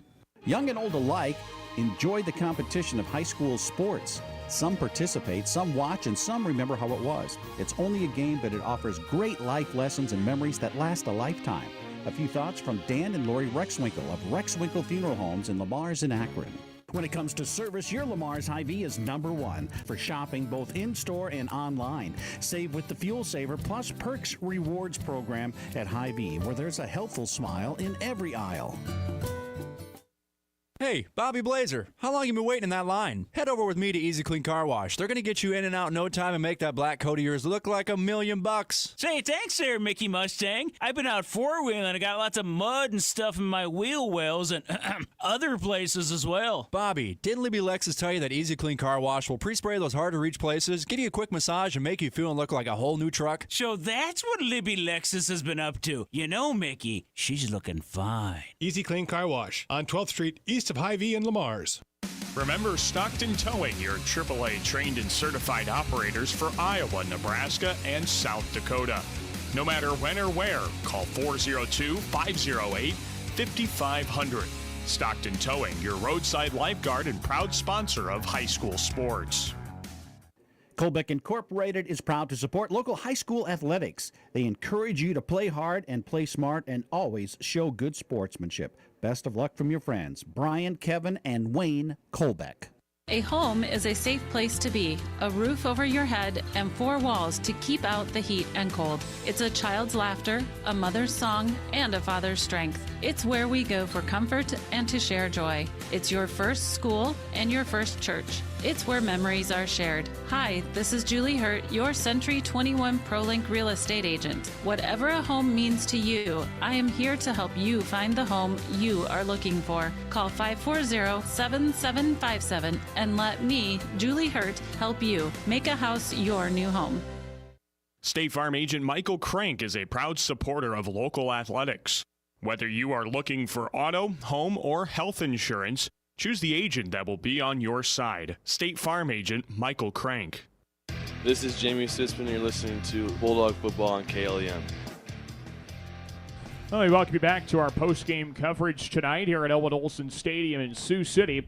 Lamar's comes away a winner, 28-8 over Sioux City North here in Week 2 of the high school football season. The Bulldogs get their first win of the year, now 1-1 on the season in non-district play. Halfway to the minimum expected record that Coach Vigdahl and the crew enter non-district play with. They always they'd like to go 3-1 for sure, but will take a minimum of 2-2 if that's the deal as well. And Now they are 1-1, halfway there. Sioux City North drops to 1-1 after 2 non-group games in their schedule. Alongside Gabe Davis, Daniel Versteeg with you. Let's run down some of the stats from this one as Lamar's goes for 245 yards of total offense. That's 155 rushing and 90 passing. Sioux City North goes for 209 yards of total offense, 97 each passing and rushing. The Bulldogs and Stars ended up turning the ball over 3 times apiece. Now you can count the punt, I guess. That's kind of a turnover. You could say Lamar's with 4 turnovers, but nevertheless, that is the way it goes. The Bulldogs were penalized 5 times for 30 yards, North 6 times for 60 yards. Leading rusher for Lamar's, Jude Doherty. Boy, what a heck of a game he had. 14 carries, 55 yards on the ground, and a rushing touchdown. He also had an interception on the defensive side that set up his rushing touchdown. Giovanni Cabango, 3 carries for 28 yards. Jaden Nelson, 3 carries, 23 yards. Jamie Sitzman, 7 carries, 14 yards, and a touchdown. Sitzman goes 7 of 11 through the air for 90 yards. 2 touchdowns, did throw 1 interception. The leading receiver for the Bulldogs tonight was Andrew Grant, 3 catches, 51 yards, and a touchdown there. 2 catches, 26 yards for Jude Doherty. Levi Schnetzer, 11 yards, and Giovanni Cabango, 2 yards through the air. Zach Hagan goes 5 for 15 passing for 88 yards and a touchdown. And then it was Parker Peterson. He went 4 for 5 for 24 yards for North. The leading rusher ended up being Zach Hagan, 12 carries for 37 yards here tonight. 7 carries and 33 yards. That goes for Parker Peterson, that will go for Devontae Warfield. 13 carries, 21 yards for Parker Peterson. As North was able to break off that 156-yard touchdown completion. It was to Jack Mogensen, but not much outside of that on the defensive side. Andrew Grant all over the place. He had 7 solo tackles, assisted on another. He forced and recovered a fumble. A nice job there. Jaden Nelson in on 5 solo tackles. So was Cy Bixenman. A sack in there for Hudson Cass, who had a great game. Nathan Murrah recorded a sack as well. As boy, there are so many guys you could mention that had impact plays for Lamar's here tonight, Gabe, and that's exactly the kind of win you want to have, is when everybody is involved on both sides of the ball. Yeah, there wasn't, going into next week, there's not going to be, we have to stop this guy, because there was a lot of different people that did great things, and even defensively, our defensive ends did a great job of doing what they needed to and really trying to keep the game inside as much as possible. And containing anything to the outside, and they did a great job offensively. A lot of people got their numbers called. Jamie made a lot of plays. Yeah. And then the guys up front did a good job of falling into place and doing what they needed to start moving the ball in the second half. That touchdown drive in the second half, the first one we got, that was because of the men up front and pushing some people around, and the coaches noticed that. They kept calling those plays, and they just kept going that way. Well, it ended up being, like you said, a very long drive. It took 7 minutes and 20 seconds to go 55 yards. Yep. Now, that might look like a black eye, say, later in the year when, you're facing a team that can maybe shut you down on third down, but nevertheless, it's still a good sign to be able to put a long, sustained drive together and to be able to do just a few little things every now and then to snowball into big positive outcomes there. Yeah, and time and place matters. When you do that, when you're up 2 scores after they had just gotten another turnover and got nothing from it, and then you take it 55 yards, go down, and really took the wind out of their sails. Get it right at the end of the third quarter. Now they only have 12 minutes to get 3 scores, and they haven't done it yet. That's really when it was kind of like it was downhill from there, and we had done that, and it was all because of that 7-minute drive. I don't care how far it is. If you keep the ball from their offense, they're not going to score, and that's a good thing. So great job by the offense, kind of controlling that third quarter in the second half, and the defense was outstanding all night. You highlighted this as well sometime throughout the game. The defensive ends, that was a position that I think a lot of people looked at Lamar's and said, well, you're losing Alex Allen, who led the state in tackles for loss, and you're losing just a big gauntlet of an athlete and a strong man in Aiden Hogue. You're losing those 2 guys on the end. Well, what are you going to do? Well, you get a sack from Hudson Cass tonight. You get almost 9 tackles from Andrew Grant. I mean, that is the kind of play you need to solidify to the coaching staff, say, you know what, we're going to be good in this position for the next couple of years. Absolutely, and they're only allowed to do that because they're disciplined and athletic, but then on top of it, those two guys in the middle, we saw a lot of Josh Adall, we saw a lot of Nathan Murrah. When you can control the inside and allow them to get around the edge, now you let your Jaden Nelson, your Jude Doherty, your Levi Snetzer, your Giovanni Cabango go just be athletes. Go make plays, rally to the ball, and make things happen. It was a great night overall. Very good night, and the Bulldogs are now 1-1. They'll continue non-district play next week on Friday. Now they'll go from a 6-day week to an 8-day week. They get that positive at least. They're going to host Boyden Hall Rock Valley. Boy, you and I did that game last year. That was a barn burner, 49-42. It was the longest first quarter ever. Yeah, I don't know how that ended up going that long, but a 49-42 win for Lamar's in that contest, and going to be interested to see the Nighthawks coming to town. They took a close loss to Western Christian last week, so we'll see what Boyden Hall Rock Valley has in store. We will next have Bulldog football 2 weeks from tomorrow night when the Bulldogs head to Orange City, a football field that's also a national champion. Yeah, well, that's neither here nor there. It's MOC Floyd. Just throwing that out there. Okay, yeah, we'll take that. That's for sure. MOC Floyd Valley will be the opponent then. That'll be our next football broadcast of Lamar's Community Football. We'll have that for you on KLEM 2 weeks from tomorrow. But our next football broadcast in general comes your way right away tomorrow night. Looking forward to this one. Galen Catholic against MMCRU at Jim Lorenzen Field in the Mars. We'll have the coverage for you starting at 6:15 with the Radio Iowa Scouting Report. 6:30 we'll be on the air with pregame, and then a 7 o'clock kickoff between the Jays and the Royals to start district play. Should be fun from there. Of course, if you would like to hear comments from Ken Vigdahl, the head coach of Lamar's Community Football, we will have some of those for you coming up on Saturday morning on the KLEM Coaches Corner. We get Coach Vigdahl off and rolling right away at about 8:10. So stay tuned for that Saturday morning on KLEM Radio. Well, that'll do it for tonight's contest. Thanks so much for tuning in. And really a good one here as Lamar's wins over Sioux City North by a score of 28-8. And the Bulldogs will head back home with a 1-1 record. Until next time. Speaking for Gabe Davis, my partner, a big thank you to Micah Gengler for running our KLEM radio video stream tonight. Thanks to the great sponsors you see in the corner of your screen right now. I'm Daniel Versteg saying so long. Thanks for listening to this edition of Bulldog Football right here on KLEM Lamar's. Good evening, everyone. This is 1410 KLEM